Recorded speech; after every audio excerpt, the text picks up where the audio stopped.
నమస్తే రమగారు. నమస్తే జయ. రమగారు, ఏదైనా ఒక పెద్ద కథ చాలా రోజుల క్రితం నండూరి రామ్మోహన్ రావు గారు, ఈ పేరు నీకు తెలుసు కదా, అవునండి. వారి అమ్మాయి నాతో మాట్లాడారు. ఓకే. మా నాన్నగారు రాసిన ఫలానా కథ అని. ఆ ఫలానా ఏమిటో నేను ఎంత తనుకు వచ్చినా ఇప్పుడు నాకు గుర్తు రావటం. ఓకే, ఆ రోజు చెప్పారా తను? ఆ రోజు ఆవిడ మాట్లాడారు, ఆ పుస్తకం ఉందా మీ దగ్గర అని అడిగారు. కానీ నేను ఎలా పొరపాటు చేశానో ఆవిడ పేరు నేను ఫోన్లో నోట్ చేసుకోవాలి. ఆ తర్వాత కొన్ని వేల లక్షల కాల్స్ మెసేజ్ల్లో లక్షలు వేరే ఉన్నాయి, కానీ ఆవిడ పేరు మిస్ కొట్టేశాను. ఈ కథ చూసిన తర్వాత నేను చెప్పబోయే కథ చూశాక ఆవిడ చాలా గుర్తొస్తున్నారు. వాళ్ళ బోల్సేపు కబుర్లు చెప్పుకున్నాం మేము. ఓకే. ఎంతసేపు కబుర్లు చెప్పామో. బహుశా ఈ వీడియో చూశాకైనా ఆవిడ మళ్ళీ నాకు ఫోన్ చేస్తే బాగుండు అనుకుంటా. ఎట్లా మిస్ చేశానో అదే. ఒక్కోసారి ఏం చేస్తున్నానంటే తెలుగులో కొన్ని పేర్లు రాసి పెట్టుకుంటున్నా, కొంచెం సమీపంలో చూశాను, ఒక 3-4 నెలల గ్యాప్లో గుర్తుండి చూసేస్తాను. ఆవిడ నాతో మాట్లాడి ఈజీగా 1 సంవత్సరం అయిందని అనుకుంటున్నా. ఓకే. దాంతో మిస్ అయిపోయింది. ఆవిడ అడిగింది ఇదేనో కాదో కూడా నాకు గుర్తులేదు. చిలుక చెప్పిన రహస్యం. నండూరి రామ్మోహన్ రావు గారు చాలా మంచి మంచి ఇంగ్లీషు పుస్తకాలు పిల్లలవి తెలుగులోకి చేశారు. టామ్ సాయరు, హక్కల్బరీ ఫిన్, టామ్ మామ ఇల్లు ఇలాంటివి. వాటితో పాటుగా ఆయన కొన్ని కథలు కూడా రాశారు. ఆ రాసిన కథల్లో ఇదొక కథ. ఓకే అండి. ఏమంటారు దీన్ని, చిలుక చెప్పిన రహస్యం. మరి భాష భలే బాగుంటుంది. అవునండి. చాలా సింపుల్గా ఉంటుంది. ఆ పాత కథే అవడానికి. ఇది 12లో వేశారు. ఓకే. 12లో పబ్లిష్ అయింది పుస్తకము. కొంచెం చిరుగుగా ఉన్న బుక్కే కనపడింది నాకు. సరే కథ బాగుంది, సరే వారి పేరు చెప్పేసేయచ్చు. పబ్లిషర్స్ పేజ్ కూడా లేదు. అది దాంట్లో ఒక తారీఖు వేసింది కాబట్టి అది 12లో వేసింది అని అనుకుంటున్నాను నేను. ఓకే. 12లో వేశారు అని. ముందు పేజీ కూడా పోయింది. కాస్త పాతగా ఉన్న పుస్తకం. ఎక్కడ సంపాదించారండి? ఏవో పాత పుస్తకాలు వస్తే కొంతమంది ఎవరో పంపిస్తూ ఉంటారు కదా, ఓకే. అట్లా వచ్చింది అన్నమాట ఒక బుక్. ఓకే. సరే బాగుంది కథ. ఇదేంటంటే ఉజ్జయిని నగరానికి సంబంధించిన కథ. ఒక 4-5 భాగాలు వస్తుంది కొంచెం నిదానంగా వెళ్తే. అలాగే. ఉజ్జయిని నగరానికి విక్రమసేనుడని ఓ రాజుగారు ఉండేవారు. ఈ విక్రమసేనుడికి వివాహం అయింది, సంతానం కలగల. 2వ పెళ్లి చేసుకున్నారు. 2వ భార్యకి సంతానం కలగలేదు. 3వ పెళ్లి, ఇప్పుడు ఇప్పటి రోజుల్లో లాగా 2 భార్యలకి పిల్లలు పుట్టలేదు ఏమిటి అని ముందు ఈయన్ని టెస్ట్ చేసే రోజులు కావు కదా అవి. 3వ పెళ్లి చేసుకున్నారు. కానీ కొంతకాలానికి 3వ భార్య గర్భవతి అయింది. ఓకే. పెద్ద భార్యలు జరిగి ఒళ్ళు మండిపోయింది. ఇది ఒకటి వచ్చింది, కొత్తగా కంటానికి అనిపించింది పాప వాళ్ళకి. సరే కొద్ది రోజు కాలం అయింది. సరిగ్గా ఈవిడ చిన్నరాణి, ఆ 3వ రాణి గారు కనబోయే సమయానికి రాజుగారు ఎక్కడికో వెళ్ళాడు. ఆయన రాల. వీళ్ళు ఏం చేశారు, పెద్ద రాణులు 2 లాలుచిపడి ఏం చేశారు, పుట్టిన పిల్లవాడిని తీసేశారు. ఒక చచ్చిపోయిన కుక్క పిల్లని ఆవిడ పక్కలో పడుకోబెట్టారు. కుక్క పిల్లని పడుకోబెట్టి ఈ పిల్లాడిని ఏం చేశారు, ఒక తొట్టెలో పెట్టి ఒక బాక్స్ లాంటి దాంట్లో షిప్రా నదిలో వదిలిపెట్టారు. ఈ షిప్రా నది ఏమిటి, క్షిప్రా అంటారు, SHI అనమాట, మెలికష. షిప్రాలో వదిలేరు. వదిలితే ఏమైంది, ఆ వదిలింది మునగల తేలుకుంటూ పోయింది. రాజుగారు వచ్చాడు, చూసేసరికల్లా ఇదిగోండి మీకు మీ ముద్దల గారాబు బిడ్డని చచ్చిపోయిన కుక్క పిల్లని చూపిస్తాను. నిర్ఘాంతపోయాడు. కుక్క పిల్ల పుట్టడం ఏమిటి, అది కూడా చచ్చిపోయింది. చిన్నరాణి పొగిలి ఏడ్చింది. రాజుగారు చాలా దిగులు పడ్డాడు. కుక్కను అవతల పారేశారు. అయ్యో ఎద్దే నా కర్మ ఇలా జరిగింది అని చాలా బాధపడ్డారు. రాణులు 2 కిచకిచా నవ్వుకున్నారు. వాళ్ళ దారిని వాళ్ళు నిశ్శబ్దంగా ఉన్నారు. ఈ షిప్రా నదిలో వేశారు కదా పిల్లవాడిని బుట్టలో పెట్టి, అది అలా తేలుకుంటూ ఎక్కడికో, ఆ షిప్రా ఎటు వెళ్తే అటు వెళ్తుంది నదీ ప్రవాహం వెంబడి. అయితే ఈ ప్రవాహం వెంబడి రాజుగారికి సంబంధించిన పళ్ళ తోటలు అవి ఉన్నాయి. ఈ తోటల్లో పనిచేసే ఆయన సుజనమిత్రుడని ఒక ఆయన, ఆ తోట హెడ్ అధికారి. ఆయన షిప్రా నదిలో తెల్లవారుజామున కాలకృత్యాలు తీర్చుకోవడానికి వెళ్ళి చూస్తే అది తేలుతూ కనపడుతున్నాను. ఏమిట్రా ఇది అని చూస్తే పసిపిల్లాడి రోదన వినపడింది. ఈయన పరిగెత్తుకుంటూ నదిలోకి దూకి లాక్కొచ్చాడు దగ్గరికి. చూస్తే ముద్దలకు మూట కట్టే పిల్లవాడు ఉన్నాడు.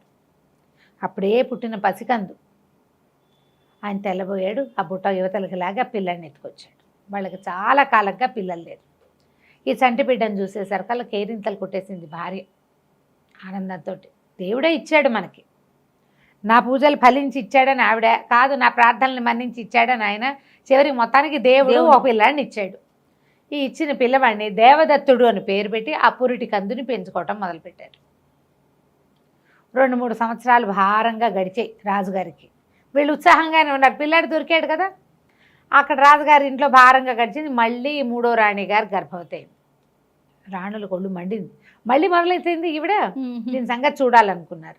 ఈసారి కూడా ఏం చేశారు, దాదుల్ని మాట్లాడుకుని పురిటికందు ఆడపిల్ల పుట్టింది. ఈసారి పిల్లని తీసేశారు, ఇంకో చచ్చిన కుక్క పిల్లని అక్కడ పెట్టారు. అప్పుడు కూడా ఆ రాజు బయటికి వెళ్ళాడా? బయటికి వెళ్ళాల తెలుసుకున్నాడు, కానీ ఆ వాళ్ళు వచ్చే లోపల వీళ్ళు దాదుల్ని మార్చేశారు. మేనేజ్ చేసేసారు. వీళ్ళు పిల్లని మళ్ళీ బుట్టలో పెట్టారు, క్షిప్రా నదిలో వదిలిపెట్టారు. మునిగిపోతుంది ఎక్కడో ఒక చోట బుట్ట. మనమే ముంచిన పాపం వద్దనుకున్నారు. అదే ఇందులో కొంచెం ఆలోచన చేశారు వాళ్ళు. మరి నీళ్ళలో వీళ్ళే స్వయంగా ముంచారనుకో పాపం, అదే తేలుకుంటూ పోయి ఎప్పుడో వాడే ఎక్కడో చోట మునిగిపోతాడు. అందుకని పైగా ఈ ఊళ్ళోనే ఏదైనా చేశారనుకో, రాణిగారులు ఎక్కడికైనా వెళ్తే అందరికీ తెలిసిపోతుంది. ఈ ఊళ్ళో చేస్తే చంటిబిడ్డ బయటపడేసరికల్లా అనుమానం వస్తుంది. ఆ షిప్ర ఎక్కడెక్కడెక్కడో వెళ్తుంది నది, ఆ వెళ్ళే దాంట్లో పడిపోతే ఎక్కడో ఏదో అవుతుంది, ఎవరికి తెలుసు. అందుకని మళ్ళీ చచ్చిన కుక్క పిల్లని పెట్టారు, పిల్లని వదిలిపెట్టేశారు. రాజుగారి కుక్క పిల్లని చూసి లబోదిబోమన్నాడు, చాలా దుఃఖపడ్డాడు. ఇదేమిటి నా కర్మ ఇలా కాలిందన్నాడు. నీ మొహం చూడకూడదు, నీ వల్ల నాకు చెడ్డ పేరు వచ్చిందని రాణిని, 3వ రాణిని దుఃఖం ఏడ్చి మొత్తుకుంటున్న ఆవిడ్ని తీసుకుపోయి కారాగారంలో ఒక పాతాళ గృహంలో పడేసేసారు. ఇంకా ఆవిడ మొహం చూడలా. 2 పిల్లలు పుట్టినా ఆవిడ ఆ పనే అదే అయిపోయింది. ఈ క్షిప్రా నదిలో తేలుకుంటూ పోయింది, మళ్ళీ సుజనమిత్రుడికే కనపడింది. వాళ్ళు ఆశ్చర్యపోయారు. 4 ఏళ్లకోసారి దేవుడు పిల్లని ఇస్తున్నాడు అని అనుకుని చూస్తే ఆడపిల్ల కనపడింది. చంద్రుడి కాంతితో పోలే కాంతి కలిగిన పిల్ల, అందుకని దానికి చంద్రావతి అని పేరు పెట్టుకున్నారు. ఆ దేవదత్తుడిని ఈ చంద్రావతిని పెంచుకోవటం మొదలుపెట్టారు. పిల్లాడు బ్రైట్గా ఉండేవాడు, పిల్ల అందగత్తె. పిల్లాడు చాలా యాక్టివ్గా ఉండేవాడు. ఈయన ఏం చేశాడు, చిన్న అధికారి, వాళ్ళకి పెద్ద సంపాదనలు ఏమి ఉండవు, మామూలు వాళ్ళు అంతే, కష్టపడి పని చేసుకోవాలి. మరి ఈయన ఏం చేశాడు, చుట్టుపక్కల వాళ్ళలో ఈ సైనిక విద్యలు, అస్త్ర విద్యలు వచ్చిన ఒక భటుడిని మాట్లాడుకుని పిల్లాడికి కాస్త అన్నీ నేర్పించాడు. కాస్త కత్తి సాము అవి నేర్పించాడు. కాస్త కత్తి తిప్పడం వచ్చు, వాడికి డాలు అడ్డం పెట్టుకోవడం వచ్చు, కొంత వీర విద్యలు నేర్పాడు. అక్కడి నుంచి పిల్లకేమో ఈ దేవాలయాల దగ్గర దేవదాసీలు వాళ్ళు ఉంటారు కదా, వాళ్ళకి పళ్ళు కాయలు కూరలు సప్లై చేసి పిల్లకి కాస్త చక్కగా సంగీతము వీణ అన్నీ నేర్పించుకున్నారు. అంతే విద్యలు ఏదో చదివిచ్చారు పిల్లల్ని. కాస్త 19-20 సంవత్సరాలు వచ్చేసరికి వీళ్ళు రోజు అనుకునేవాళ్ళు, ఈ పిల్లలు మన పిల్లలు కాదు అని చెప్పాలని ఉండేది వాళ్ళకి. చెప్తే ఏమవుతుందో అని భయం, పిల్లలు తట్టుకోలేరని. ఈ అమ్మా నాన్నని తప్పిస్తే ఇంకో ప్రపంచం ఎరగరు వాళ్ళు. ఏదో చదువుకోవడానికి వాటికి వెళ్తారు అంతే. చుట్టాలు పక్కాలు ఏదో కొద్దిమంది ఉన్నారు, పెద్ద ప్రపంచం లేదు వాళ్ళకి. పిల్లలు బెంగపెట్టుకుంటారని అట్ట చూస్తూనే చెప్దాం ఈ పుట్టినరోజుకి చెప్దామని అన్ని పుట్టినరోజులు గడిపి పిల్లాడికి 20 ఏళ్ళు వచ్చేదాకా చెప్పల. ఈ 20 ఏళ్ళ అబ్బాయికి ఆ పిల్లకు 16 ఏళ్ళు వచ్చినాయి. మరి ఒకరోజు సడన్గా సుజన్మిత్రుడు మరణించాడు. కాలక్రమాన వాళ్ళు వృద్ధులు పెద్దవాళ్ళు కదా, చాలా కాలం పిల్లలు లేక వీళ్ళు దొరికారు వాళ్ళకి. ఆ సుజన్మిత్రుడు పోయిన 3-4 నెలల తేడాతోటి తల్లి కూడా పోయింది. సుజన్మిత్రుడు లేకపోవడంతో వీళ్ళకి అప్పటిదాకా దాచుకున్న డబ్బు 4-5 నెలలు తినడానికి సరిపోయింది. ఉద్యోగం లేదు, అతను పోయాడంటే ఇక జీతం రాదు. ఏదో క్షిప్రా నది ఒడ్డున చిన్న గూడుతోటి ఉండేవాళ్ళు, తోటమాలి వాళ్ళు. అక్కడి నుంచి ఆ తల్లి కూడా చనిపోయింది. ఆవిడకి దిగులుగా ఉండేది, అయ్యో పిల్లలకి రహస్యం తండ్రి ఉంటే చెప్పేవాడు, నేను ఎట్లా చెప్తాను అని. భర్త పోయిన దిగులు, రహస్యం దాచామన్న దిగులు, 2 దిగుళ్లతోటి ఆవిడ పోయింది. వీళ్ళిద్దరూ మిగిలిపోయారు. ఏదో ఉన్నవి మన్నవి పెట్టుకుని కొంతకాలం తిన్నాక పిల్లాడు ఏమన్నాడంటే, కుర్రాడు మరి ఎంతకాలం ఇలా ఉంటాము, నేను తోటల మీద వాటి మీద పని చేయలేను, ఏదో వేరే విద్యలు నేర్చుకున్నాం, రాజుగారు చాలా గొప్పవాడని అందరూ చెప్పుకుంటారు, రాజు దగ్గరికి వెళ్ళి ఏదైనా పని చూసుకొస్తానని చెప్పి వెళ్ళాడు. చెల్లెలకి వెళ్ళేసరికల్లా సరే చాలా పొడుగు ఆజానుబాహువుగా ఉంటాడు ఈ దేవదత్తుడు. వాడు రాచపుట కదా, కాస్త ప్రత్యేకంగా కనపడతాడు. సాధారణమైన బట్టలు, కానీ వాడి ప్రత్యేకమైన స్ఫురద్రూపి వాడు. వెళ్తే సరే రాజుగారి దగ్గర లోపల సభాసదులు అందరూ ఉండగానే రాజు సభలో ఉంటాడు రోజు. లోపలికి వెళ్ళి రాజుగారికి నమస్కారం చేస్తే రాజుకి ఆశ్చర్యం వేస్తే, పిల్లాన్ని చూస్తే ఏదో బాగుందనిపించింది. అయితే ఏం చెప్పాడంటే, నేను తోటల అధికారి సుజనమిత్రుడి కుమారుణ్ణి, మా నాన్నగారు చనిపోయారు మీకు తెలుసు కదా, ఏదైనా ఒక ఉద్యోగం మీ దగ్గర మిమ్మల్ని అడిగి చేసుకుందామని వచ్చాను అన్నాడు. అనేసరికల్లా ఈ రాజుకు ఒక మంత్రి ఉన్నాడు, రణవర్మ ఆయన పేరు. ఆయనకి ఏంటంటే ఇలా చిన్న వాళ్ళంటే ఆయనకి గిట్టదనమాట. పైగా డైరెక్ట్గా రాజుని అడిగితే ఆయనకు నచ్చలేదు. నన్ను కదా ఆశ్రయించాలి మంత్రిని, ఎడేం ఉద్యోగాలు పోసు కూర్చోలేదు, పొమ్మన్నాడు. పాపం అనేసరికల్లా ఇతను అన్నాడు, మా తండ్రి మిమ్మల్ని ఆశ్రయించి బతికాడు, బతికిన నాళ్ళు మీకోసమే పనిచేశాడు. ఆయన అకస్మాత్తుగా మరణిస్తే ఆయన సంతానాన్ని మమ్మల్ని ఆదుకునే పని రాజుదే కదా. పైగా నాకు తోటమాలి పని వద్దు, నాకు రణ విద్యలు వచ్చు, అస్త్రశస్త్ర విద్యలు వచ్చు. కావాలంటే పరీక్ష చేయండి, మీరు ఏ పని ఇచ్చినా సంతోషంగా చేస్తాను. నేను కాకుండా మా చెల్లెలు కూడా ఉంది, మేమిద్దరం బతకాలి కదా, మరి మా తండ్రి మీ సేవలోనే మరణించాడు కదా అంటే ఆయన ఏదో కసురుకున్నట్టు మాట్లాడతాడు మంత్రి. మాట్లాడేసరికల్లా కుర్రాడు అంటాడు, నువ్వు నోరు మూసుకో, నేను నీతోటి మాట్లాడటం లేదు. నువ్వున్నప్పుడు నేను నీతో మాట్లాడాలి, నేను రాజు ఉన్నప్పుడు నీతోటి ఎందుకు మాట్లాడాలి, నువ్వు నా మధ్యలో ఎందుకు వస్తావు? రాజుకి సేవకుడికి మధ్యలోకి నువ్వు రావడానికి లేదు, నేను ప్రజల్లో ఒకడిని, నువ్వు మాటలు మానేస్తే మేము మాట్లాడుకుంటాము అనేసరికల్లా ఆయన అన్నాడు, బంధించండి బేండి అనేసరికి కత్తి దూసాడు అబ్బాయి. కత్తి దూసి, నేను దాన్ని నాకు అసలు కత్తి దుయ్యాలనే లేదు, కత్తి దూసేలాంటి పరిస్థితి తీసుకొస్తున్నాడు ఇతను, కావాలంటే టెస్ట్ చేసుకోండి అని చెప్తున్నా కదా, పరీక్షించండి, నాకు అవకాశం ఇవ్వాలి కదా, నాకు ఒక విద్య వచ్చు, పరీక్షించి నాకు సరిపడా ఉద్యోగమే ఇవ్వండి, పరీక్షించి నేను ఓడిపోతే పోనీ మేము ఇవ్వమని చెప్పచ్చు అనేసరికల్ రాజుగారు కొంచెం తెప్పరిల్లి మంత్రిని ఆగమని ఏమన్నాడు, సరే నువ్వు ఎవరితోటైనా పోరాడగలవంటే పోరాడతానన్నాడు. సరే ఇంచుమించుగా నీ వయసు వాడే ఉన్నాడు, రణవర్మ కొడుకు, ఓకే, జయచంద్రుడు. ఆ దూరంగా అక్కడ నిలబడ్డాడు, కిటికీ దగ్గర ఉన్నాడు చూడు, ఆ అబ్బాయితోటి పోరాడు. మీ ఇద్దరు యుద్ధం చేసి నువ్వు కనుక గెలిస్తే అప్పుడు నీ ఉద్యోగం సంగతి చూస్తానన్నాడు. ఈ సభని ఆనుకునే ఒక పెద్ద ప్రాంగణం లాంటిది ఉంది, క్రీడా ప్రాంగణం. ఇక్కడ ఏదైనా చిన్న యుద్ధాలు అవి సంభవించినప్పుడు, అది ఇట్లా పోటీలు వచ్చినప్పుడు ఈ సభలో ఉన్న జనమంతా అందులోకి షిఫ్ట్ అవుతారు. సరే ఆ కుర్రాడు వచ్చాడు. ఆ కుర్రాడు ఇతని కంటే ఓ 2 ఏళ్ళు 3 ఏళ్ళు పెద్దవాడు, వీడు కొంచెం చిన్నవాడు కదా, 20 ఏళ్ళ వాడు, ఓ 2 ఏళ్ళు పెద్దవాడు జయచంద్రుడు. వీడు సన్నగా పొడుగ్గా చూవలాగా ఉన్నవాడు అబ్బాయి. అతను కొంచెం పాలు వెన్న మీగడలతోటి పెరిగాడు. వీళ్ళేమో మామూలు కాయ కష్టం చేసుకునే ఇంట్లో వాళ్ళు కదా, కొంచెం నాజుగ్గా కనపడుతున్నాడు కానీ బలంగా ఉన్నాడు, కొంచెం స్టైలిష్గా ఉంటాడు. పైగా బట్టలు అవి మంచివి. వీడికి ఏముంది, కొంచెం అక్కడక్కడ చిరుగులు పడిన సామాన్యమైన కావిరంగు బట్టలు ఈ అబ్బాయివి. రాజుగారి ఇళ్లలో ఉండే బట్టలు వీళ్ళవి వేరుగా ఉంటాయి కదా. సరే ఇద్దరు క్రీడా ప్రాంగణంలోకి వెళ్ళారు, బ్రహ్మాండంగా యుద్ధం చేశారు, కత్తి యుద్ధం. ఈ జయచంద్రుడు దేవదత్తుడు దెబ్బ ఎట్లా ఉంటుందంటే కత్తి డాలు విరిగిపోయేంత బలమైన దెబ్బలు. మొరటివాడు, కాయకష్టంతో పెరిగినవాడు. అతనికి ప్రాక్టీస్ తోటి లాఘవంగా, అంటే పెద్ద గురువుల దగ్గర నేర్చుకోవడం వల్ల తప్పించుకోవడం వచ్చు, మెలకువలు బాగా తెలుస్తాయి. వాడు మెలకువతోటి వీడు బలంతో చచ్చేలా యుద్ధం చేశారు. ఒక దశలో ఇద్దరి కత్తులు విరిగిపోయింది. కత్తులు విరిగిపోయేసరికల్లా అందరూ నిర్ఘాంతపోయారు. ఈ కుర్రాళ్ళు ఇద్దరు ఒకళ్ళనొకళ్ళు కావలించుకున్నారు. నువ్వు ఎంత బాగా ఫైట్ చేసావంటే నువ్వెంత బాగా ఫైట్ చేసావు, ఒకళ్ళనొకళ్ళు మెచ్చుకుంటారనమాట. రాజుగారు చాలా సంతోషించి ఏమన్నాడు, అశ్వదళానికి అధిపతిని చేస్తున్నాం, అశ్వశాల అధ్యక్షుడు, గుర్రాలు కొనటం అమ్మటం ఇలాంటి పనులు చేయాలి, ఈ పనులలో ఉండమని పెట్టుకున్నారు. అక్కడి నుంచి వీళ్ళిద్దరూ చాలా స్నేహితులయ్యారు. మీ నాన్న ఏమిటి అట్లా ఎందుకు బిహేవ్ చేస్తాడని ఎడమెంట్గా చేస్తాడు ఆ రణవర్మ మంత్రి. ఆయన అంతే, ఆయన ధనం లేని వాళ్ళని మనుషుల్లాగా చూడు, పైగా వేరు చిన్న జాతులు అంటే పని చేసుకునే వాళ్ళు కదా, వాళ్ళ మీద ఒక చిన్న చూపు నీకు అంటాడు. నాకు అలాంటివి ఏం లేవు, నా ఉద్దేశం అది కాదు, మనుషులు ఎవరైనా మనుషులే, మనం వేసుకునే బట్టల్లాగా మనం వేసుకునే జాతులు కూడాను అని చెప్తాడు. ఆ రోజు నుంచి వీళ్ళిద్దరూ చాలా ఫ్రెండ్షిప్గా ఉంటారు, జయచంద్రుడు దేవదత్తుడు. రణవర్మకి చాలా మంటగా ఉంటుంది కానీ సరే ఏదో అవకాశం, తన కొడుకు గెలవకపోవటం ఓడిపోవటంతో సమానంగా భావిస్తాడు. వాడితో మాట్లాడద్దు వెళ్ళొద్దు అంటాడు కానీ వీడు బెండే కుర్రాడు. వీళ్ళిద్దరూ కలిసి తిరుగుతూ ఉంటారు బాగా, ఉద్యోగంలో చక్కగా స్థిరపడతాడు. 7-8 నెలలు 10 నెలలు అయిపోతుంది. ఒకరోజు జయచంద్రుడు దేవదత్తుడిని కలవడానికి వాళ్ళ ఇంటికి వెళ్తాడు. అక్కడ ఈ అమ్మాయిని చూస్తాడు, చంద్రావతి పిల్ల, మహాందమైన పిల్ల, చాలా అందంగా ఉంటుంది, చక్కగా వీణ వాయిస్తుంది. ఇక ఆ అమ్మాయికి అతుక్కుపోతాడు ఈ అబ్బాయి. ఈ పిల్లతో ప్రేమలో పడతాడు. చెప్తాడు, మీ చెల్లెని ప్రేమించాను అంటే మీ నాన్న మా పిల్లని చేసుకోవడానికి ఒప్పుకోడోయ్, మీ నాన్న ఒప్పుకోడు అంటాడు. చూద్దాం అనుకుంటారు. ఇది ఇలా ఉంటుండగా ఒక విచిత్రమైన సంఘటన జరుగుతుంది.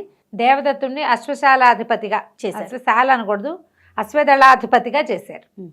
ఈ అశ్విక దళాలు ఏం చేసేవాడు, ఇతను గుర్రాలను కొనేవాడు, పాత గుర్రాలను అమ్మించేసేవాడు, కొత్త గుర్రాలను బ్రీడ్ చేయించటము, ఆ తర్వాత గుర్రాల మీద వీళ్ళకి వెళ్ళడానికి అంటే గుర్రం మీద ఉండే యుద్ధం చేసేందుకు ఒక దళాన్ని యుద్ధం చేశాడు. సంవత్సరంలో చాలా మార్పులు చేశాడు.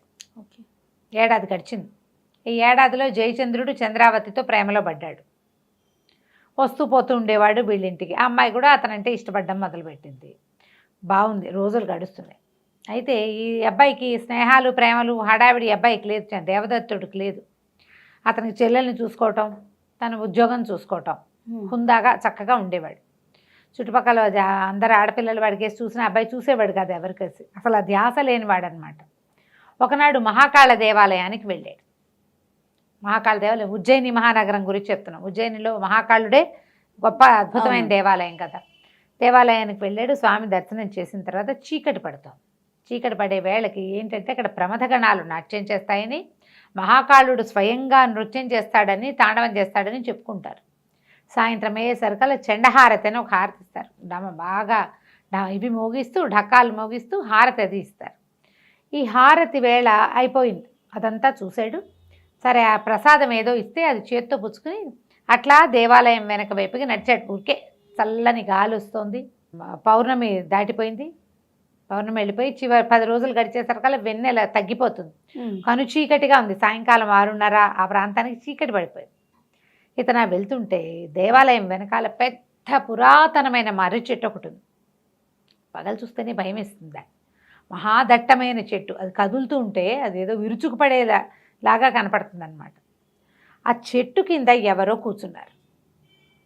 ఎవరో ఒక ఆయన సాక్షాత్తు వీరభద్రావతారంలాగా ఉన్నాడు. విభూది పుండ్రాలు, తర్వాత ఏమో గట్టిగా జటలు బిగించి కట్టుకున్నాడు. పక్కన ఒక దండం. పెద్ద పర్సనాలిటీగా కనపడుతున్నారు కానీ పొట్టివాడు ఆయన, ఎత్తరి మనిషి కాదు. విశాలమైన భుజాలు అవి. అసలు వీరభద్రావతారమే బాస్పట్లు వేసుకుని కూర్చున్నట్టుగా కనపడింది. దగ్గరికి వెళ్ళి నమస్కారం చేశాడు. సిద్ధపురుషుడు ఎవరో. ఆయన కళ్ళు తెరిచి అదే పనిగా చూసేసరికి చిన్న బెదురు వచ్చింది లోపల. ఇట్లా గురుస్థానంలో ఉన్న వాళ్ళు మనకేసి చూస్తే మనకి టెన్షన్గా ఉంటుంది, ఏదో చెప్పబోతున్నారని. అయితే ఏమన్నాడు, ఎలా ఉన్నావు అని అడిగాడు. ఆయన ఉరుగుతున్నట్టుంది ఆయన గొంతు. సరే, నువ్వు మీ చెల్లెలు నువ్వు ఉద్యోగం చేస్తున్నావు, బాగుంది. అయితే తోటమాలి బిడ్డలు నేను నమ్ముతున్నావా అని అడిగాడు. నిర్ఘాంతపోయాడు. అదేమిటి, తోటమాలి పిల్లల్ని కామా మేము? పడిపోయింది లోపల, డక్కు పడింది అనమాట. తోటమాలి బిడ్డలు అని చెప్పుకుంటున్నావు, నమ్ముతున్నావా అని అడిగితే కాదు అని అర్థం, అంతే కదా. అప్పుడు పాదాలు పట్టుకున్నాడు. అయ్యా నన్ను రక్షించండి, మాకు తెలీదు, సుజన్మిత్రుడే మా తండ్రిగా అని మేము అనుకుంటున్నాము. ఆయన తండ్రి కాదు అని అనుకోవడం నాకు సుతరాము ఇష్టం లేదు. ఆయనే నా తండ్రిగా ఎల్లగా ఎప్పటికీ నాకు ఆయనే కావాలి. కానీ అనుకుంటున్నావా అంటే కాదన్న ఒక భావం మీ మాటలో వినపడుతోంది. ఈ రహస్యమా, అది మాకు ఎట్లా తెలుస్తుంది, మేము ఎట్లా తెలుసుకోగలుగుతాం అంటే చాలా సాహసకృత్యాలు చేయాలన్నాడు అన్నాడు ఆయన. అనేసరికల్లా ఇతనికి కుర్రాడికి ఏంటంటే అట్లా ఏవో చేయాలని ఊహ. ఓహో, సాధారణ మగపిల్లలాగా అమ్మాయిల కేసు చూసి ఏదో సరదాపడి అలాంటి వేషం లేదు వీడి దగ్గర. ఒక విపరీతమైన ఆసక్తి ఉన్నవాడు. అది ఒక చిన్న లివింగ్లో ఉండటం వల్ల అట్లా లోపల దబాయించి పెట్టి ఉండింది. ఏదైనా చేసేయాలంటే అవకాశం ఏదో పైకి ఎక్కేయాలి. ఓ తాడో పురికొస్తైనా కనపడితే అది పుచ్చుకెక్కుతారు. ఏమీ లేని నున్నటి గోడ మీద ఊహలు ఎట్లా వస్తాయి? ఏదో ఒక ఉద్వేగం ఉంటుంది లోపల. దానికి ఆసరా ఒకటి, ఏదైనా ఒక మెట్టు, ఒక తాడ ఆసరా, ఒక సహాయం, ఒక చెయ్యి, ఒక సలహా వస్తే అప్పుడు ఈ లోపల ఎంతూజియాజం ఉన్నవాళ్ళు పైకి ఎగురుతారు. లేకపోతే ఉన్న పరిస్థితులతో రాజీ పడి ఉండాలి. అబ్బాయికి రాజీ పడే ధోరణి లేదు. సాహసాలు చేయాలంటే చేస్తానన్నాడు. సాహసం అనగానే రక్తం ఉరకలేసింది బడికి. ఏదైనా చేస్తానన్నాడు. అయితే ఈయన ఏమన్నాడు, ఇక్కడికి 100 ఆమడల దూరంలో సింహగిరి అని ఒక కొండ ఉంది. చాలా పెద్ద కొండ, కానీ దాని గోడలు అద్దంలా నున్నగా ఉంటాయి. పైకి ఎక్కలేరు ఎవరు. కొండ ఎట్లా ఉంటుంది, అద్దంలా ఉంటుంది, ఎగిడి దిగిడిగా ఉంటుంది, ఈజీగా ఎక్కుతారు. అవును, ఏదో కొండలో కొంత ప్రాంతం ఎక్కలేని తనంగా ఉంటుంది, నూనె పెక్కిపోయి. మొత్తం కొండంతా అద్దంలా ఉంటుంది అంటున్నాడు ఈయన. మానవ మాత్రులు ఎక్కలేరు. ఆ కొండ కొసన ఒక పెద్ద కోట. ఆ కోటకి రాక్షసుడు ఒక రాజు. రాక్షసుడే దానికి రాజు. వాడెవడంటే మన బకాసురుడి వంశంలో చివరివాడు, రాక్షస జాతిలో ఆఖరివాడు. వాడు ఇంకా బతికే ఉన్నాడు. వాడు అక్కడ రాజ్యం చేస్తున్నాడు. ఆ ప్రాంతవాసులు ఎవ్వరూ ఆ కొండ ఎక్కలేరు, కొండెక్కరు, కోటకు వెళ్ళరు, విరుచుకు తింటాడు వాడు.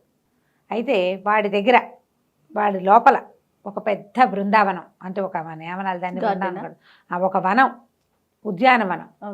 ఆ ఉద్యానవనంలో ఒక మహాద్భుతమైన ఫలవృక్షం, దానికి బంగారు పంజరంలో వేళ్లాడుతున్న ఒక మాట్లాడే చిలక. ఆ చిలకకి నీ రహస్యం తెలుసు, దానికి భూత భవిష్యత్ వర్తమానాలన్నీ తెలుసు, నీ సంగతి దానికి తెలుసు, అది చెప్తుంది. ఈయనకి తెలీదు, ఆయనకి తెలుసు కానీ చెప్పల, అక్కడికి వెళ్ళాలి. ఆ, సరే, ఇప్పుడు ఆ కొండ ఆ రాక్షసుడు వీళ్ళని ఎట్లా సాధించటం? ఉపాయం ఉందన్నాడు ఆయన. ఉపాయం ఉంది, నేను చెప్తానన్నాడు. వీడికి ఒక ఉద్వేగం, చూస్తే చుట్టుపక్కల ఎవ్వరు లేరు, చీకటి పడిపోయింది. ఆ హారతి అయ్యాక జనమంతా వెళ్ళిపోతారు. ఈయన ప్రసాదం తింటూ చెట్టు వెనకాలకు వచ్చాడు ఇతను. సరే చెప్పమన్నాడు. చెప్పంటే విక్రమాదిత్యుడు ఈ రాజ్యానికి ప్రభు, ఒకప్పుడు ఉజ్జయిని మహాసామ్రాజ్యాన్ని పరిపాలించిన వాడు. ఆయనకి కాళికాదేవి వరప్రసాదంగా ఒక కత్తి లభించింది, చంద్రహాసం. దాని పేరు కాలకీల. మహాద్భుతమైన కత్తి. ఆ కత్తి ఎవడి చేతిలో ఉంటే వాడే రాజు, వాడే కింగు, వాడు జయించేయగలడు. ఆ ఖడ్గాన్ని దాచిపెట్టారు. అది ఎక్కడుంది? మహాకాళ మందిరంలో ఉన్న నందీశ్వరుడి కింద ఉంది. ఆ నందీశ్వరుడిని గనక కదిపితే ఆయన కింద ఆ కత్తి దొరుకుతుంది. ఓకే, నువ్వు గనక ఆ కత్తి తీసుకొస్తే, ఆ కత్తి తీసుకుని రావడానికి కూడా మార్గం ఉంది. నా దగ్గరికి తెస్తే ఆ కత్తికి మహిమాన్వితమైంది, అది చాలా శక్తులు ఉన్నాయి. నేను ఒక ప్రత్యేకంగా ఆ కత్తిని సిద్ధం చేస్తా. ఆ కత్తితోటే ఆ రాక్షసుడు చచ్చిపోతాడు. వాడి చావు ఈ కత్తితోటి ఉంది. అందుకే వాడు చావల. విక్రమాదిత్యుడు వెళ్ళిపోయాడు, కానీ విక్రమార్కుడు వెళ్ళిపోయాడు, వీడు ఉండిపోయాడు, ఈ రాక్షసుడు. అనేసరికల్లా తెల్లబోయాడు.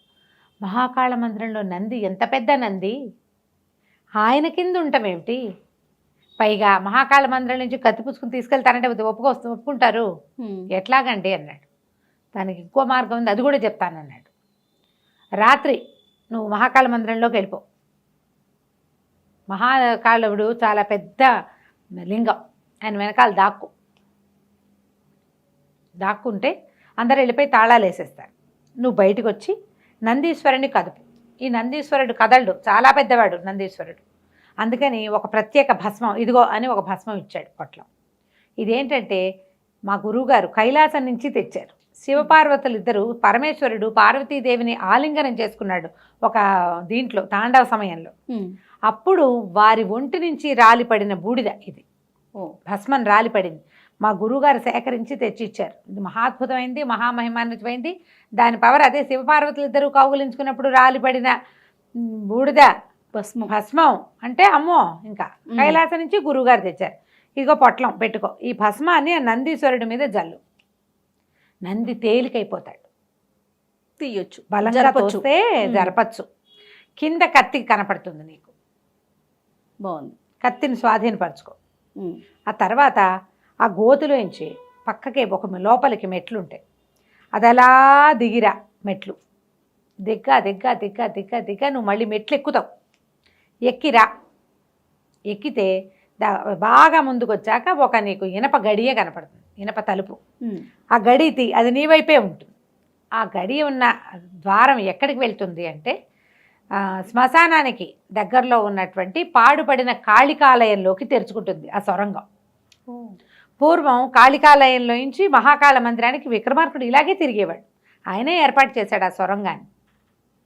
అందుకని ఆ భూగృహానికి దగ్గరలోనే కత్తిని దాచిపెట్టారు.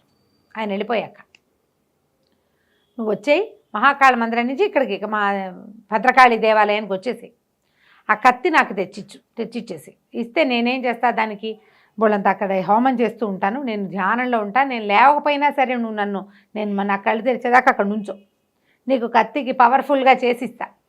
అది పుచ్చుకెళ్ళి నువ్వు ఆ రాక్షసుని సాధించి చిలక చెప్తుందిగా రహస్యం, అది విందువుగా. బాగుంది. గుండెలు గుబగుబలాడిపోతున్నాయి, వీడికి దడదడలాడిపోతుంది, భయం వేసేస్తోంది, ఇంట్రెస్టింగ్గా ఉంది. సరే అక్కడి నుంచి వెళ్ళొస్తానని సిద్ధుడు లేచాడు. ఏనుగు ఒక గున్నలాగా ఉన్నాడు ఆయన. వెళ్తూ ఉంటే కూడా భయం వేసింది ఆయన నడక చూస్తే. ఎవరు? గురువుడు సిద్ధుడు. దాంతో ఆయన కేసే చూస్తూ నుంచున్నాడు. పొట్లం మాత్రం ఇచ్చారు, జేబు పెట్టుకున్నాడు. సరే ఆయన వెళ్ళిపోయాడు. మనం భద్రకాళి మందిరంలో కలుసుకుందాము అని. ఇక కాళ్ళు ఉణికిపోతూ ఈ అబ్బాయి ఇంటి దారి పెట్టాడు. అన్నం తినబుద్ధి కాల, నిద్ర పట్టల, కళ్ళు మూసు పడుకుంటే ఏమిటో అయిపోతోంది లోపల, దడదడలాడిపోతోంది. ఎవరికీ చెప్పకూడదు, ఎవరికి చెప్పొద్దన్నాడు ఆయన. ఎవరికైనా ఎట్లా చెప్తాడు ఇంత రహస్యం? పైగా మేము తోటమాలి పిల్లలం కాదండి, మేమేదో వేషం ఇస్తున్నాం అనుకుంటారు. అవును. పైగా ఇదేదో విపరీత క్రియ. మహాకాళి మందిరం నుంచి కత్తి దొంగతనం చేస్తూ రావటం అంటే అదేమిటి చిన్న పనే. అందుకని చెప్పదలుచుకోలే, ఊరుకున్నాడు.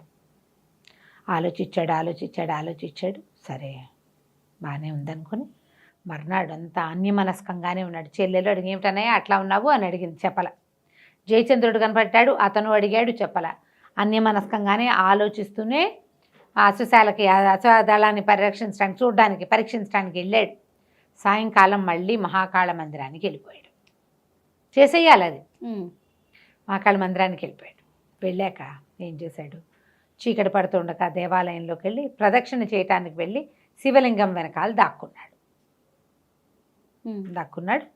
చీకటి పడిపోయింది. 7 అయ్యేసరికల్లా గుడి మూసేసి అందరు వెళ్ళిపోయారు.